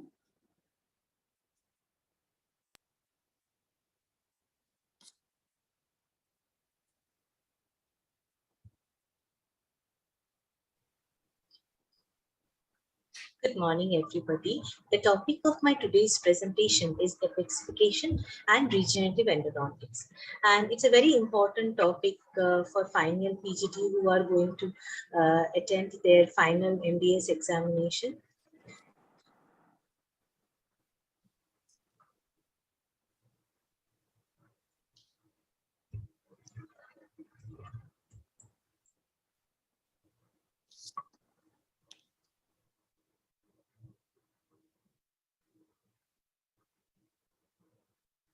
So first, I will be talking about epixification, and next part I will be talking about regenerative endodontics. Now, what is epixification? Epixification is a method to induce development of root apex of an immature pulpless tooth by formation of osteocementum or bone-like tissue. There are a lot of definition of epixification are available. Like there is a definition by McDonald and Avery given in 2000, but this is a newer definition given by AAPD in the year 2020, that epixification is a method of inducing root end closure of an incompletely formed non-vital permanent tooth by removing the coronal and non-vital radicular tissue just short of the root end and placing a biocompatible agent such as calcium hydroxide in the canals for 2 weeks to 1 month to disinfect the canal space. Now, you can get the reference from here. Now, indication of epixification is it has to be done in young, immature, non-vital permanent tooth with open apex or blunderbuss apex. Now, contraindication of epixification are all vertical, unfavorable, horizontal root fracture cases are contraindicated for epixification. If there is any incidence of replacement resorption, very short roots, vital pulp or periodontal breakdown, then also epixification is contraindicated. The objective of epixification is to basically induce a root end closure at the apices of the immature roots. And also the objective that the treated tooth should not have any symptoms like sensitivity, having cold or pain or swelling. And there should be no radiographic evidence of external root resorption, lateral root pathosis, root fracture, or any periapical radiolucency. And tooth which has been epixification has been done should continue to erupt, and the alveolus should continue to grow in conjunction with the adjacent teeth. Now, there are different techniques for management of non-vital young permanent tooth, which includes the blood end or rolled cone technique, periapical surgery, epixification, one visit epixification, and regenerative endodontics. Among them, this custom cold technique, where it was used in a very earlier stages of dentistry, where a number of GP points were slightly just heated and softened, and they are compressed together to make a thicker custom cone, which can be used for obturation within the blunderbuss canals. But they have drawbacks because proper condensation of this gatta parcha even in a thicker cone is not possible. Earlier, toothed with non-vital young permanent tooth were treated with periapical surgery, but they also have drawbacks because they shortened the root, they altered the crown root ratio. Physiologically and psychologically, they are very traumatic to the young patient. Many a time, the surgery may remove the Hartwig's epithelial root shaft, thereby further hamper the root development. The thin apical wall may also shatter, and sometimes the thin walls may make the condensation difficult, resulting in an inadequate seal, thereby failure of the treatment. Now, continued apical development or establishment of an apical barrier was first proposed in the year 1960s. In the 1961, Nigard Ozdi hypothesized that laceration of the periapical tissue until bleeding occurred might produce new vital vascularized tissue in the canal, whereas Moeller et al. Proposed that only removal of infected pulp tissue can create an environment conducive to apical closure, and it does not require any placement of medicament in the root canal. So these are certain study which especially by Moeller, A.G. Chawla sir, and then England, M.C. Whittle M, who proposed that only removal of necrotic pulp from the non-vital tooth is enough to induce apical closure, and there is no need of placing any medicament in the canal. But a number of investigators also demonstrated that apical closure using an antibiotic paste as a temporary filling material following root canal debridement. And many materials has been used successfully, like zinc oxide, eugenol, MCP, tricalcium phosphate, beta tricalcium phosphate, calcium hydroxide, MTA, white Portland cements, bioceramics, biodentin has been used for apical barrier formation. Among them, calcium hydroxide has been very popular and has been used for a long time. Herman basically in 1920 introduced calcium hydroxide in dentistry. Now, use of calcium hydroxide for apical closure was first reported by Grant, and it was popularized by Frank in 1966. Many type of calcium hydroxide products has been used for epixification, like Kaiser used calcium hydroxide with CMCP, Klein and Levy used calcium hydroxide with quercetin. Hythercy use calcium hydroxide methyl cellulose. There are so many other pastes are available, like Maestro Capuro paste, Leonardo's paste, and you know, during our PG days we use all those calcium hydroxide powders available in glass bottles, and we used to mix it with normal saline or distilled water or local anesthetic solution and make a creamy paste and place in the canals. But nowadays basically calcium hydroxide either available in injectable form in a water-based calcium hydroxide or oil-based calcium hydroxide, commercially available as Metapex, Calcipex, then Vitapex, etc. Now, there are researches which, though the mechanism of action by which calcium hydroxide causes apical barrier formation is not very clear, but the calcium present in the calcific barrier doesn't come from the calcium hydroxide, but it comes from the bloodstream. Holland et al. In 1977 demonstrated that the reaction of periapical tissue is calcium hydroxide is similar to that of pulp tissue, and calcium hydroxide basically when in contact with either with pulp or periapical tissue causes multilayered necrosis with subjacent mineralization. Whereas Crowder in 1971 have postulated that the layer of firm necrosis generates, which is caused, basically this necrosis caused by placement of calcium hydroxide, and this necrosis generates a low-grade irritation of the underlying tissue sufficient to produce a matrix that mineralizes. Calcium is attracted to the area and mineralization of the newly formed collagenous matrix is initiated from the calcified foci. So these are the certain studies which describes the mechanism of action of calcium hydroxide. You can go through it. I don't have so much time to describe all of these. So, and the calcium hydroxide has got a very high pH of 11, and this pH may be responsible for its antimicrobial activity. And the success of epixification, calcium or success of calcium hydroxide as a material for epixification is because of its antibacterial activity. And the antibacterial activity of calcium hydroxide is related to its ability to release hydroxyl ions, which are highly oxidant and show extreme reactivity. And these hydroxyl ions cause damage to the bacterial cytoplasmic membrane, protein denaturation, and damage to bacterial DNA.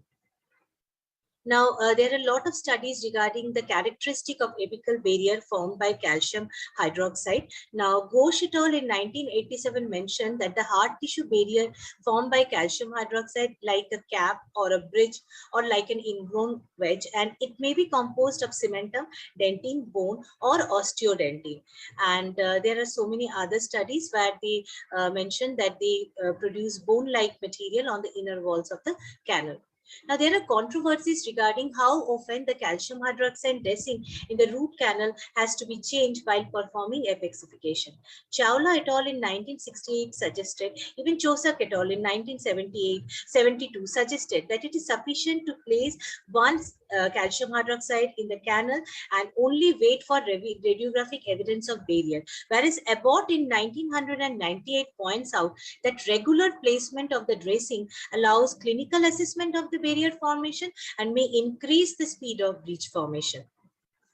Now, there are a lot of studies also regarding the time required for apical barrier formation. Sheehy and Robert reported that an average length of time of apical barrier formation 5 to 20 months, whereas Sivek reported that presence of inflammation increases the time required for barrier formation.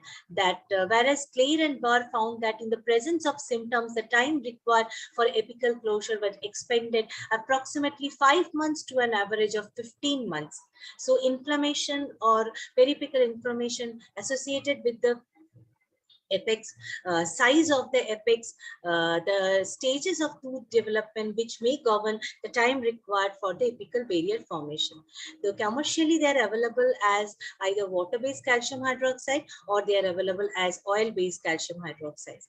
Now the steps of placement of calcium hydroxide apexifications are pre-operative evaluation followed by isolation, administration of LA, access, cavity prepared, then bar approach is used to remove the necrotic debris from the chamber and the canals.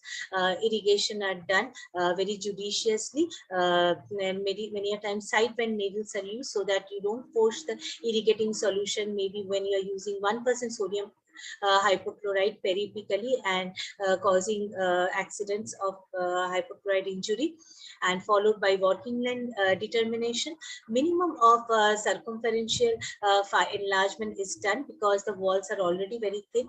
Then drying the canal with paper points and obturating the filling canals with calcium hydroxide, mostly oil-based calcium hydroxide. Then temporization are done, and second visit, which may be after 6 months to 24 months, depending upon the sizes of the apical foramen, type of periapical lesion associated, and the tooth is again reopened, and clinically radiographical evaluation of apical barrier formation is done, and if asymptomatic, then permanent obturation with GP is done.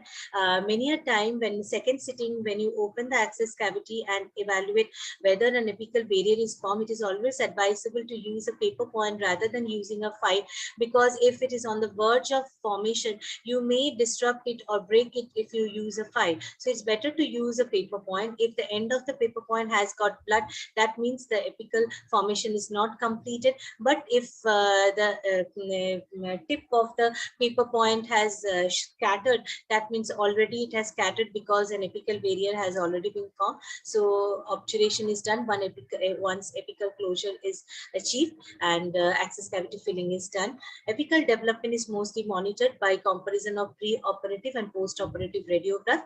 Now the different possibilities of apical barrier formation in apexifications are there may be increase in the root length, there may be just apical barrier formation without any increase in the root canal.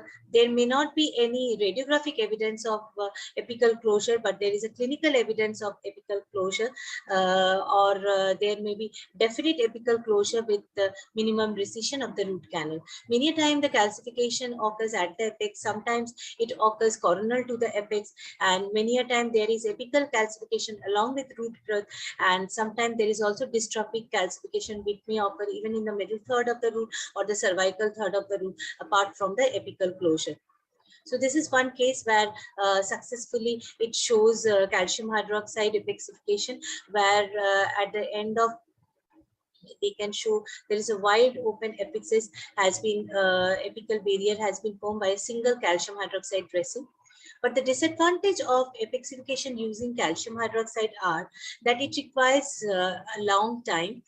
It ranges from 6 months to 12 months depending upon the sizes of the apical foramen or the type of inflammation present. Patient compliance is difficult. Many a time the patient don't turn back.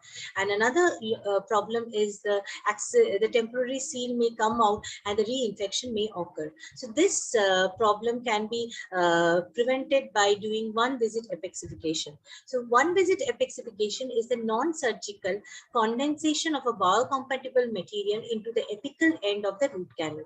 Here, artificial induction of apical barrier formation is not done. There is an attempt at root end closure by placing an artificial apical stop. So a lot of numbers are used, a lot of materials are used for one visit apexification. And recently, MTA and Biodentin are very commonly used for one visit apexification. Mineral trioxide aggregate was first introduced by Tora Binejad in the year 1993. The advantages of MTA is that it saves the treatment time. It can induce formation of dentine, cementum, bone, and periodontal ligament. And it is the only dental material that hardens in presence of the moisture. Now, but the disadvantage is the long setting time. It takes 2 to 4 hours after mixing to set, and it has a poor handling properties. It's quite costly because 2 gram of pro-root MTA may cost to 2200 to 2700, whereas calcium hydroxide is very cheap compared to MTA. And MTA basically composed of Portland cement, 75%, 20% bismuth oxide is to give the radio opacity, and the Portland cement basically consists of the tricalcium silicate, dicalcium silicate, and aluminum ferrite. The different types of MTA like white MTA and gray MTA are available. Nowadays, we routinely mostly use white MTA because the chances of discoloration are much less. Now, the steps of epexification with MTA, that you achieve anesthesia, isolation, access cavity preparation, minimum of biomechanical preparation, irrigation with 1% sodium hypochlorite with side vent needle, drying of the canal with a paper coin, and then placing a water-based calcium hydroxide, and then access cavity temporary filling is done. The patient is recalled after 1 to 3 weeks. Access cavity removed. Thorough irrigation was done to remove any traces of calcium hydroxide. Radiographic working length determination. Then mixing of MTA powder with supplied sterile water, the ratio of 3:1. And then the MTA mix is then inserted within the canal either with the MTA plugger commercially available or an amalgam carrier we use in our clinic also. Ultrasonic endodontic plugger can also be used for insertion and then condensation with a hand plugger at the apical third of the canal. Then next step is we mostly try to prepare a 4 to 5 millimeter MTA apical plug. Then radiograph is made to ascertain that MTA has been formed apically, because many a time it gets formed at this middle of the root or in the cervical third of the root, and once it's set, it's very difficult to remove the MTA. So please, radiographic evaluation of placement of an 4 to 5 millimeter MTA plug at the apex is very important. Then a moist cotton pellet is placed above the MTA, and a well-sitting temporary restoration is placed. Then the patient is called after 24 hours and access cavity removed, and the canal is filled up with gatta pacha up to cement to enamel junction, and the coronal access cavity is restored with resin composite restoration to reinforce the root structure. Now, these are the steps of figure 1, 2, 3, 4 showing the steps of MTA epexification. Biodentin are also routinely used nowadays for one sitting epexification. One of the advantage of Biodentin over MTA is that it requires really one sitting, because MTA sets in 2 to 4 hours, but Biodentin sets immediately. Another thing that in clinic that I have found out that advantage of Biodentin, that when you mix the powder with the liquid provided, which is basically calcium chloride, if it hardens, I can again add a little bit of calcium chloride and make it a creamy mix. But MTA once set, you cannot mix it again. So there is a lot of wastage while doing. If suddenly it sets and get hard, you have to make another paste. For Biodentin, you can reuse that paste. This is one of the advantages that I have found, and the steps are almost similar to that of MTA. So this is one case report where a child reported with non-vital young permanent tooth with open apex. But when the open apex is quite large, we had some cases where we have tried to do one sitting epexification of Biodentin, and we have pushed the Biodentin beyond the apex. And Biodentin within the root, it is non-resorbable. But if it goes beyond the root, many a time it causes severe pain, even MTA. If it goes beyond the root, it can cause. So in those larger, that more than 2 millimeter, 3 millimeter open apex, we can also use an PRF membrane matrix followed by Biodentin to be used and apical barrier formation. So venipuncture were done, centrifugation, and then centrifuge blood with top PRF layer and bottom RBC layer. Then the PRF membrane is placed within the canal, and placement of Biodentin, where we did a monoblock obturation that we filled up the entire canal with Biodentin and then filled the access cavity with light pure composite. These are the pre-operative, immediate post-operative, post-operative 3 months, post-operative 6 months, and post-operative 9 months radiograph photograph of the case, and now I will be talking about regenerative endodontics. But there are certain now what is regenerative endodontics? Basically, regenerative endodontics, as defined by Cohen, it is a biologically based tissue engineering procedures designed to replace damaged structures, including dentine and root structures, as well as cells of the pulp dentin complex. Now, why switch to regeneration? Because in this traditional endodontic treatment, increase in the root length and increase in the thickness of the root canal is not possible. And many a time, so that's why it's the tooth or the root becomes very thin walled, chances of fractures are more. So these can be substituted by regenerative endodontics.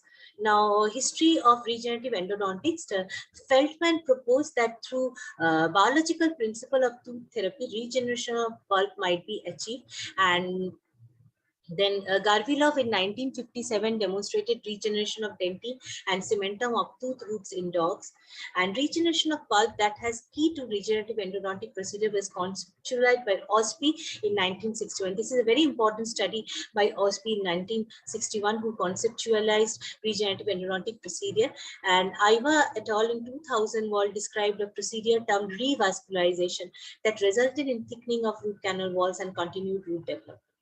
Now, coming to the goal and objective as given by AAE guideline, the primary goal of regenerative endodontic is elimination of symptoms and evidence of bony healing, whereas the secondary goal is to increase the root wall thickness and increase in the root length, and tertiary goal is to regain a positive response to pulp testing.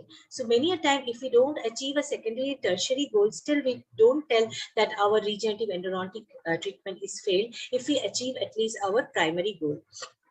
Now, coming to the outcome of the regenerative endodontic, basically patient-based outcome is resolution of disease. There shouldn't be any symptoms.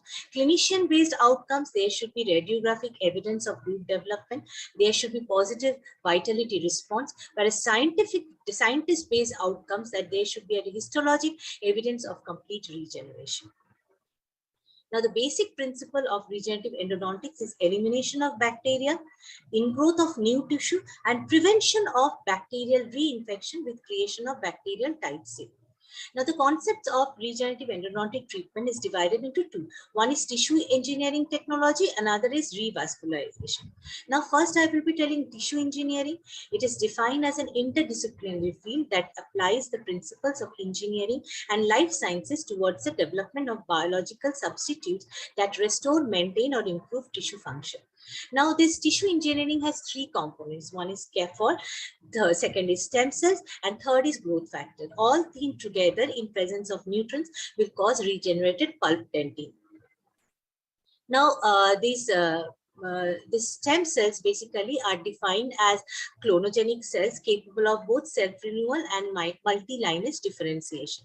Now, stem cells can be achieved from the tissue. They can be embryonic stem cells, or it can be induced pluripotent stem cells. Now, stem cell transfers can be allogenic, autologous, or syngeneic. Now, the various sources of stem cells from dental tissues are dental follicle stem cells, gingival fibroblastic stem cells, dental pulp stem cells from human exfoliated teeth, etc. Now, after coming to the stem cells, it does a scaffold. Now, what are scaffolds? Basically, scaffold will provide a physicochemical or biological three-dimensional microenvironment for the cell growth. Or the cell growth of the stem cells and differentiation, promoting cell adhesion and migration. Basically these scaffolds, these are the requirements of an ideal scaffold, that it should be porous, elastic, should have sufficient mechanical strength, it should be biodegradable, cost effective, ease of fabrication, should have long-term effectiveness, non-toxic, support for attachment and proliferation. Now, many types of scaffolds are available based on their degradability. It can be permanent or biostable scaffolds. Based on the form, it can be solid block sheets. It can be based on the presence or absence of cells. It can be cell-free scaffolds sheeted with stem cells, and based on their origin, this can be natural scaffold or the synthetic scaffold. Natural scaffolds are basically platelet-rich plasma, PRP, platelet-rich fibrin, PRF, collagen, chitosan, and synthetic scaffolds are polymers, bioceramics, glass ceramics, etc. And both factors are proteins that bind to receptors on the cell and act as signal to induce cellular proliferation and differentiation. For regeneration, so these things are very important. That is the growth factors, the scaffolds, and the stem cells. Now coming to the revascularization. Regeneration of tissue from cells in the tooth. Basically, this revascularization assumes that the root canal space has been disinfected and that the formation of blood clot eats a matrix that traps cells capable of initiating new tissue formation. So these are the a diagram showing how to do revascularization. Now coming to the steps of revascularization, first it's very important to do a case selection and take an informed consent. Then the tooth is anesthetized with mepivacaine without any vasoconstrictor, isolation done, they are accessed, irrigation of the canal, and the protocol is to 20 ml of 5.2% of sodium hypochlorite, 20 ml of saline, and 10 ml of 0.12% of chlorhexidine gluconide. Saline is always used in between sodium hypochlorite and chlorhexidine so that sodium hypochlorite chlorhexidine does not mix and does not produce chloramine. Followed by disinfection with the canal with either a triple or double antibiotic paste and then temporization of the access cavity. If the patient remains asymptomatic, the teeth are again, patient are recalled, teeth are again anesthetized, isolated, accessed. Triple antibiotic paste is removed by irrigation with 10 ml of 5.25% of sodium hypochlorite, and the canals are dried. The apical tissue is then irritated using a large size endodontic file to provoke bleeding through the canal. Ideally, a blood clot should form about 1 to 2 mm apical to the CEJ after 15 minutes. White MTA was then placed over the blood clot and the tooth is temporized. If the patient is asymptomatic, the sept MTA is checked radiographically and the teeth are then restored using light cure composite. Now, regarding the 3-mix system, basically in the 3-mix system, ciprofloxacillin 500 mg, metronidazole 200 mg, and minocycline 100 mg is used, and the carrier used are macrogol ointment and propylene glycol. The methods of preparing the 3-mix is all the sugar coatings are removed from the tablet, then they are individually crushed in mortar. Then the crushed powders are placed in separate airtight glass bottles, and then 1:1 ratio, all the 3 antibiotic powders are mixed on a mixing pad, and the type of carrier used are macrogol ointment or propylene glycol. They are used either 1:1 ratio are taken, and basically the ratio of the carrier and the 3-mix are sometimes 1:5 if you want to make a creamy consistency. If it is to make it a more thinner consistency, you can use the 3-mix and 1:7. And if ever the mix becomes transparent, you have to discard it, and always you have to prepare a fresh 3-mix system before starting the procedure. And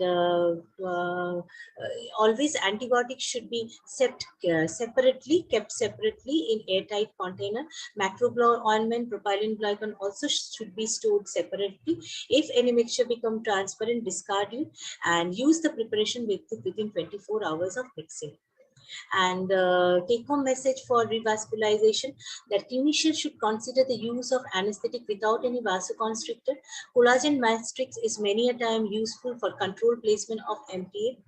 And the patients and the parents should be informed about potential for staining, especially in the anterior tooth, if there is any minocycline. Nowadays, we are substituting minocycline with amoxicillin, and patient compliance and the parent compliance is very much important for multiple follow-ups after the treatment. So this is one case where we did revascularization, and in the follow-up 6 months, we can see that there is a very good apex closure.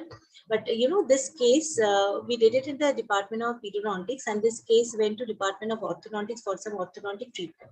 At the time, the patient age was 18 years, and from the Department of Orthodontics, they referred back this case to the Department of Endodontics mentioning faulty obturation.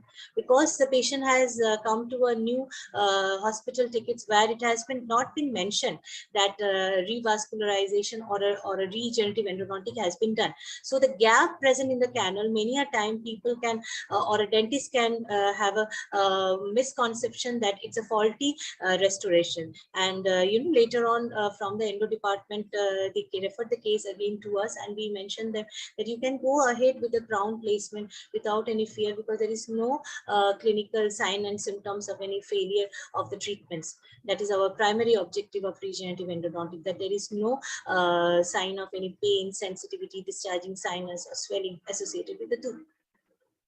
Now, regenerative endodontic treatment using scaffold technique. So basically the same, all the procedures are same like what we did in case of revascularization. Only in the, basically in the second sitting, when the patient is called after 3 to 4 weeks, when the access cavity is removed and the canal is again disinfected with 20 ml of 1% sodium hypochlorite followed by 20 ml of 17% EDTA using EndoVac. Then the canal was dried with sterile absorbent coin, and then placement of scaffold, which may be PRP, PRF or embryonic membrane, and then over the scaffold, Biodentin MTA can be placed on the coronal third of the root canal and the access cavity sealed with glycerin. So we can use PRF. So this is one case where an apexification or apex closure has been achieved by using scaffold. And collagen scaffolds, which are commercially available, can also be used for regenerative endodontic treatment. Human amniotic membrane scaffolds, in our department, we are doing a thesis where we have used human amniotic membrane scaffold for regenerative endodontic treatment, where we had an evidence of root end, not only there is a root end closure, but also increase in the root length and increase in the thickness of the root canal has been achieved. So these are certain cases where successfully human amniotic membrane has been used for both qualitative and quantitative improvement of the root canal. Chitosan scaffold can also be used. So there is one study by Palma, PJ et al., where they found out that this Chitosan scaffold apical closure in 66% of the cases, and root growth was detected more often as an increase in the thickness than in length. Collagen or alginate composite scaffold, these are also can be used. Then antibiotic containing scaffolds, whenever you do a routine regenerative endodontic treatment and you have to place a scaffold, but you have to disinfect the canal by using a triple antibiotic base, but you require a second sitting. So when you open it up, and most of the time, though you use a rubber dam, there are a lot of microbes in the air which can also open it, get inside the canal or reinfect the canal. So if we can have a antibiotic containing scaffold, so we don't have to go for a second sitting. In the single sitting only, we can place an antibiotic containing scaffold in the root canal and fill the access cavity, and the antibiotic will release from the scaffold, and it not only will create a disinfection, and which is required for the environment, required for the growth factor, stem cells and the scaffold together to work in the formation of pulp-like or tissue within the root canal, thereby allow root length growth and increase in the thickness of the root canal. So these antibiotic containing scaffolds can also be used. Recent advances in the regenerative endodontics, postnatal stem cell therapy. It is a simple method to administer cells of regenerative potential, and which are that is injecting postnatal stem cells into the disinfected root canal system after the access is open. One possible approach would be to use dental pulp stem cells derived from patient's own cells that have been taken from a buccal mucosal biopsy or umbilical cord stem cells that have been cryogenically stored after birth. And there are several advantages, and the first of it is an autogenous stem cells are relatively easy to harvest and to deliver by syringe. It's easy to place it within the canal. Second, this approach is already used in regenerative medical applications, including bone marrow replacement, so they can be successfully being used in root canal endodontic treatment. So these are the steps how you go for postnatal stem cell therapy. There is another newer technique, that is pulp implantation. In pulp implantation, replacement of pulp tissue is transplanted into a cleaned and shaped root canal systems. The source of pulp tissue may be purified pulp stem cell line that is disease or pathogen free, or is created from cells taken from a biopsy that has been grown in the laboratory. The cultured pulp tissue is grown in sheets in vitro on biodegradable polymer nanofibers or on sheets of extracellular matrix proteins such as collagen 1 and fibronectin. And the advantage of having the cells aggregated together, that it allows or localizes the postnatal stem cells in the root canal system. So here is some photo where you can show that postnatal stem cell transplantation here, and pulp transplantation using stem cells grown in sheets. Then another newer techniques of regenerative endodontics are nanofibrous scaffold implantation. So this basically, these are nanofibrous polymer scaffold which display mechanical competence, high processing ability, and biocompatible biodegradable characteristics.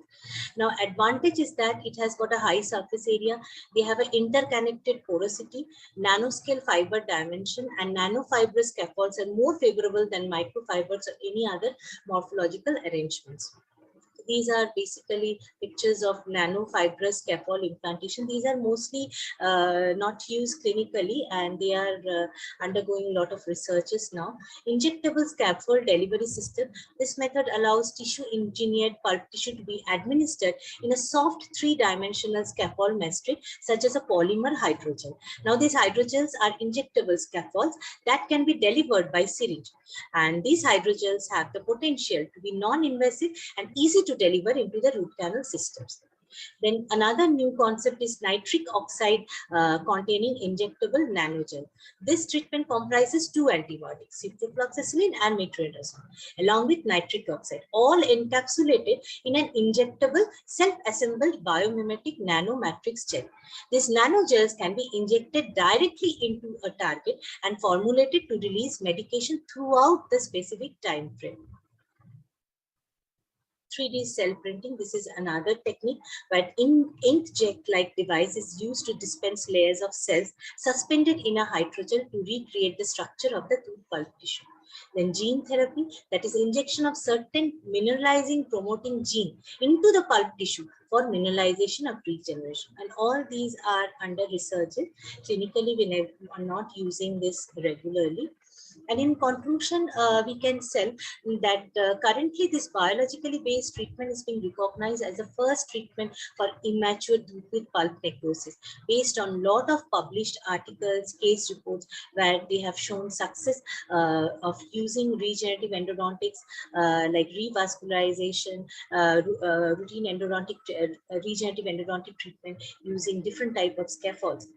But this histologically, these regenerative endodontic procedures are considered a reparative and not a regenerative process. And radiographic thickening of canal walls and continued root maturation of immature permanent tooth with necrotic pulp after regenerative endodontic procedure should not be regarded as a regeneration of dentin pulp complex without histological confirmation. If the primary goal of regenerative endodontic procedure is elimination of clinical sign and symptom, then repair, although not ideal, wound healing is not a treatment failure. So if we get that clinically there is no sign and symptoms, then also it is successful. Though if we take out the tooth and take a histological section, we may not get a tissue similar to that of pulp, but it is successful. It is hoped that further research in the area of stem cell based pulp engineering will allow for true regeneration and improved treatment outcomes. Now, the questions frequently asked from these chapters are these, like past, present, future of management of non-vital young permanent tooth. Open Apex, write an essay. It may be a 100 marks essay. There can be short notes on apexification, one-sitting apexification or revascularization, regenerative endodontic treatment. Shortly, it is mentioned RET. Scaffolds in RET, future of RET, which may have a mark of 10 marks each. There can be questions like difference between one and multiple sitting apexification, which may have a mark of 10. Medicament used for apexification with 10 marks. Evolution of regenerative endodontic, either it can be 10-mark question or it can be an essay type of question with 100 marks.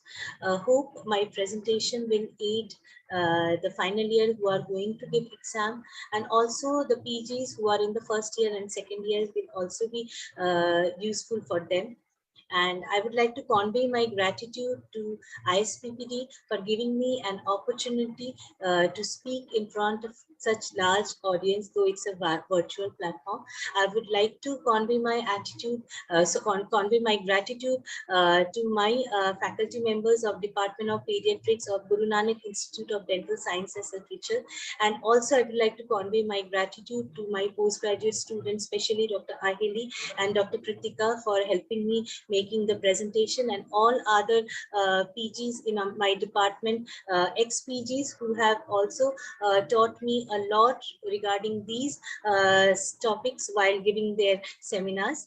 And I would like to thank everyone and end my presentation by saying that this is basically a quotation by Kate Hildreth, that the regenerative medicine revolution is upon us, like the iron and steel to the industrial revolution, like the microchip to the tech revolution. Stem cells will be the driving force of this next revolution. Thank you very much.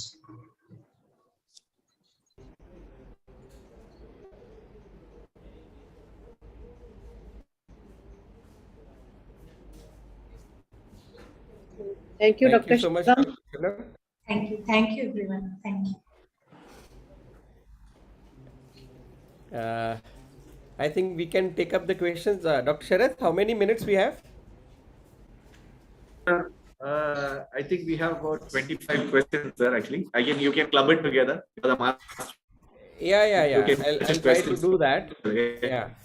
And if it is possible, can we have the contact emails of our honorable speakers in the chat box? Maybe if any other queries there, postgraduates can directly shoot their queries to them, and maybe they can get answered. That will be better. So maybe request, we will share it immediately, sir. You ask the questions, we'll share it immediately. Yeah. That will be better. So the first question is, you have already, Dr. Geeta, you have already shared a lot of literature regarding the direct pulp capping. I think this Dr. Giri's question is already answered, because you have already shared different articles right from 1970s to the recent ones regarding the direct pulp capping. So I'm sure if they have missed somewhere, they can just go to the recording, which is available on your YouTube channel, the KSI Dental College channel, and that can be watched.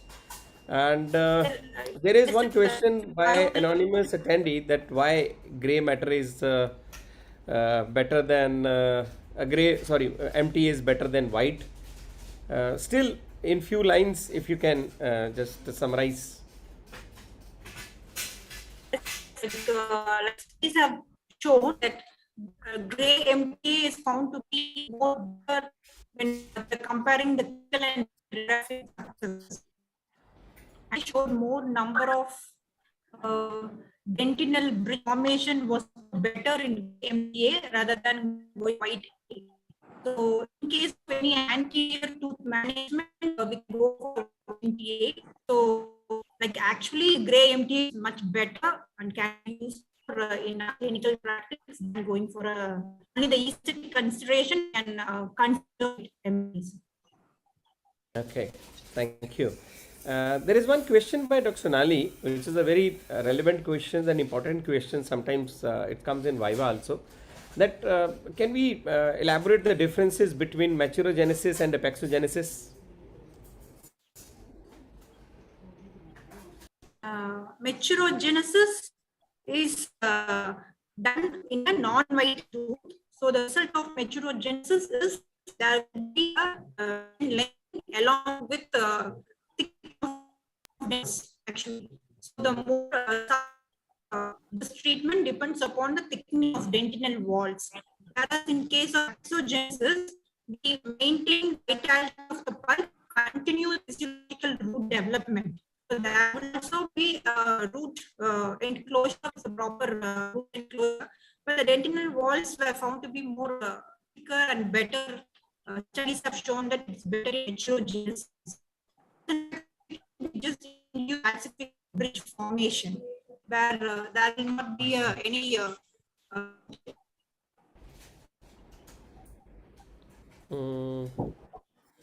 I think we got a lost connection from Dr. Geeta. Am I right or wrong?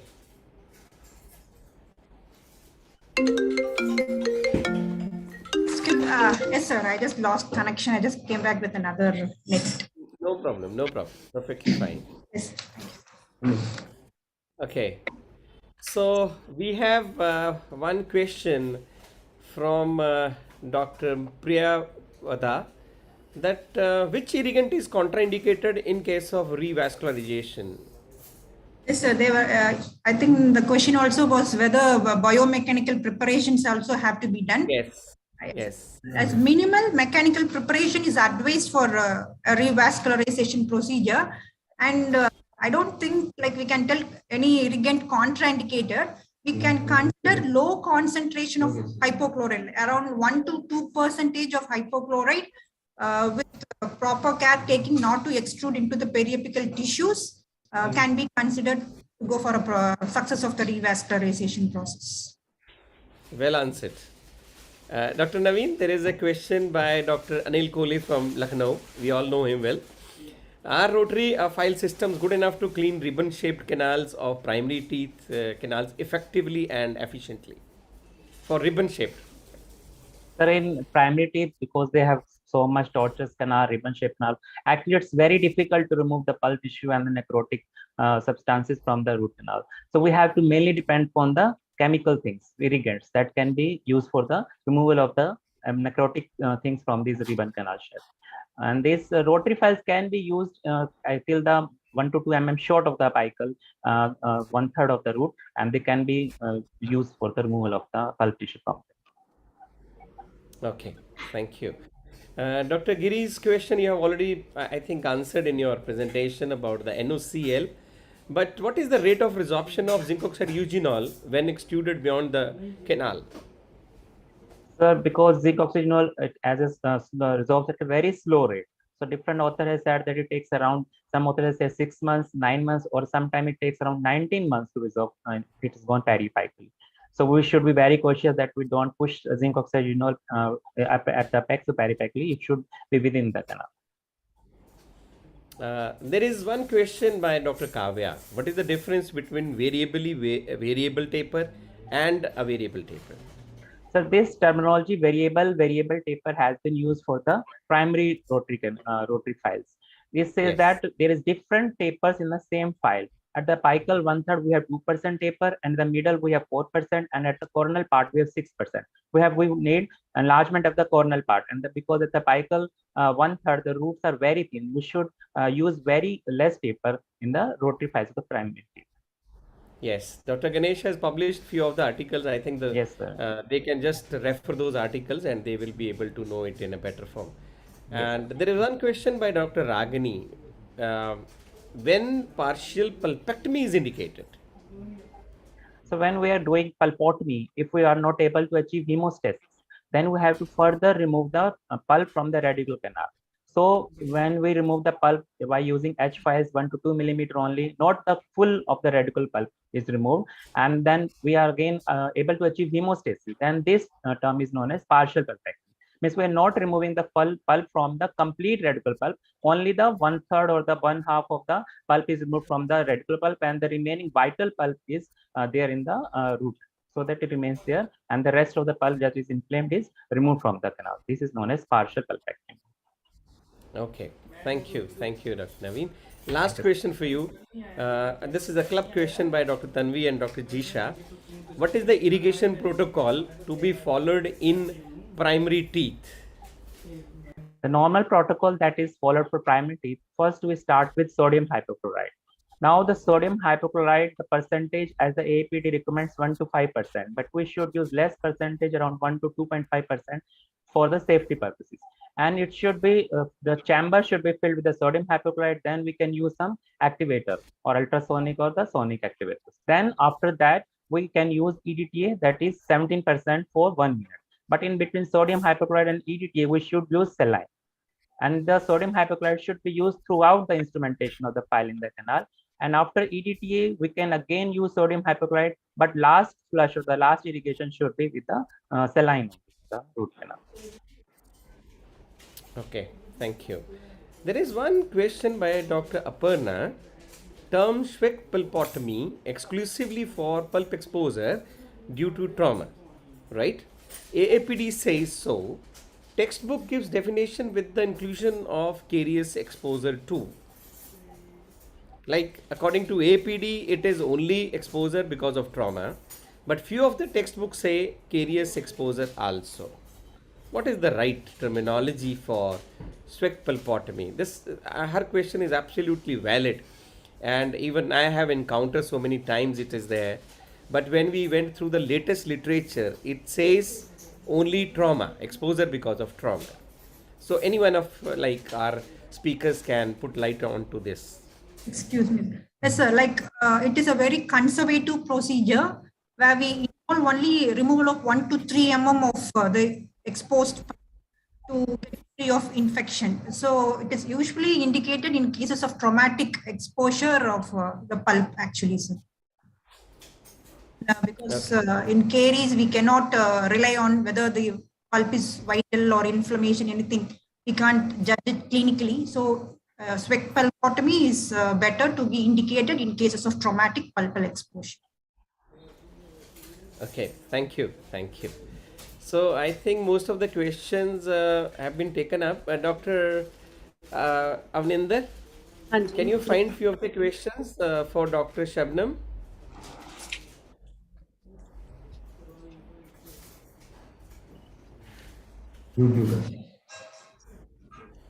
Just a minute. How to Yeah, avoid yeah. hollow tube effect? There is a one question. How to avoid hollow tube effect? Hello. Anji, Dr. Shabnam? Yes, actually this hollow tube effect, basically the apical barrier that forms depending upon the type of material that is used basically. So when we use suppose MTA or Biodentin, there may be sometimes a hollow tube, but this hollow tube effect will be more when we use a calcium hydroxide for epexification. So when you use a more biologically active material like Biodentin, this hollow tube effect can be prevented in the apical plug. There is one more question. How clinically applicable is the regenerative endodontics? I am practicing for last 20 years. So I have started, or in my department also, we started regenerative endodontics maybe for last 12 to 13 years. So while doing for post-graduation student or in the hospital, it's quite easier when you prepare a PRP, PRF, you have a biochemistry department or a biotechnology department where you have a centrifugal machine and you can prepare the PRP and PRF, and where some of the patients who are coming quite from poor background, they allow a venipuncture. So it's easier to do those things in your PG clinic in your hospital. But when I personally practice in my clinic, it's very difficult to make a patient accept venipuncture and then send it and make a PRP or PRF. And in that context, I found that amniotic membrane is better scaffold that we can use for regenerative endodontic, and revascularization I think is the more easiest one that we can do in the clinical practice because you don't need anything else, only revascularization. But clinically, many a time I have found out situations where I have used a larger size of file and to place it periapically and induce bleeding, but bleeding hasn't occurred. So this has also I have come out during my clinical practice. So in those cases, it's better that commercially available collagen plugs can also be used as scaffold, and over which we can put MTA. So it's difficult though, but it can be done by proper preparation before starting the procedure clinically. And the newer concepts that I have told in the presentation, those are mostly in the research option only, because these are clinical research they are doing, but commercially those things are not available. And when you practice in clinically, it's difficult to prepare them. You require a pharmaceutical institute or you require geneticists, or so many things to do all these things. Clinically, it was difficult to use all those newer regenerative techniques. There is one more question regarding what percentage should be of sodium hypochlorite should be used in regenerative cases. Actually, there are many protocols regarding the irrigations to be used for regenerative endodontics, and there are certain studies also where they have tried to find out the cytotoxicity of different irrigating solution we are using, because our prime aim is not to kill the stem cells, because the stem cells are going to produce the either a pulp-like tissue or a tissue-like periodontal, because many a time it's a reparative tissue rather than a regenerative tissue. So we don't want to kill the stem cells. So there are certain studies where they have done in vitro study where they have subjected stem cells to different irrigating solutions, starting from normal saline, then chlorhexidine, MTAD, and sodium hypochlorite 5.25%. And and all the studies, they have concluded that the least cytotoxicity is normal saline, followed by least cytotoxicity is 2% chlorhexidine, and maximum cytotoxicity they have found against stem cells by the irrigating solution is MTAD. Thank you, Dr. Shabnam. I think all the questions are covered.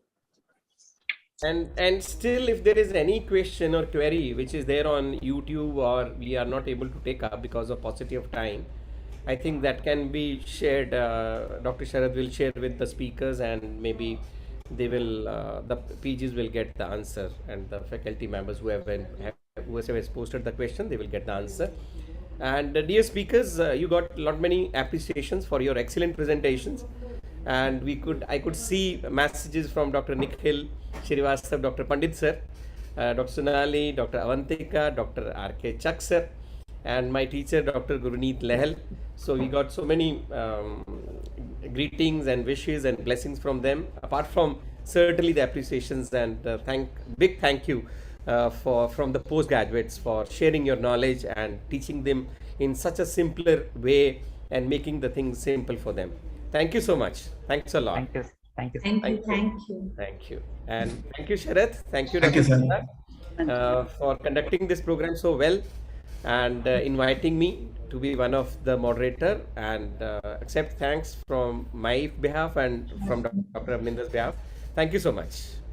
Thank Thank you. you. Thank you. So can we have the moderators to kindly award the token of appreciation to the speakers? Oh, yes, certainly. It's our honor to present a certificate of appreciation to our speakers. And we have the first. Yes. This is for Dr. Geeta. Dr. Geeta, thank you so much for conducting an excellent webinar on this particular topic. Thank you. Thank you, sir. Dr. Naveen, thank you so much. Thanks a lot. Sir. In such a short time, you have covered everything. Thank you. Thank you, sir. Thank you so much. Thank you. Dr. Shabnam, thanks a lot for such an informative topic, which is a little difficult to understand, but making it very simple for the postgraduates. And certainly they will be able to answer the questions now about epexification and regenerative endodontics. Thank you so much. Thank you very much, sir. Thank you. And we now request our speakers to honor our moderators. It's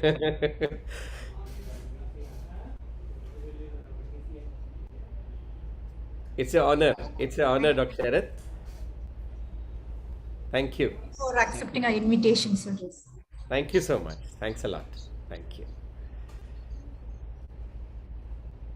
Abninda, ma'am. Thank you, sir. Thank you very much. Thank you, ma'am. Dr. Sharath, Dr. Geeta, rather the team of your people needs appreciation, rather us. We did nothing much, but you really are doing great job. Thank you. They have put a lot of effort. Yes. Really, it was a wonderful effort. Thank you. Thank you, sir. Thank you, sir. Thank you so much. Always prove to be the best. Thank you. Thank you, everyone. Thank you, sir. And Cheryl, let me take this opportunity to say thanks to you for the journal thing also. You have done a wonderful job. Like I can feel the positive change. Thank you. Thank you so much, sir. Thank you, sir. Thank you. Thank you, Dr. Sharath and Dr. Geeta. Thank you very much. Thank you. So can we close the session, sir? Oh, yes, please. Yes, please. Yes. Thank you. That brings us to the end of session 5 on day 3.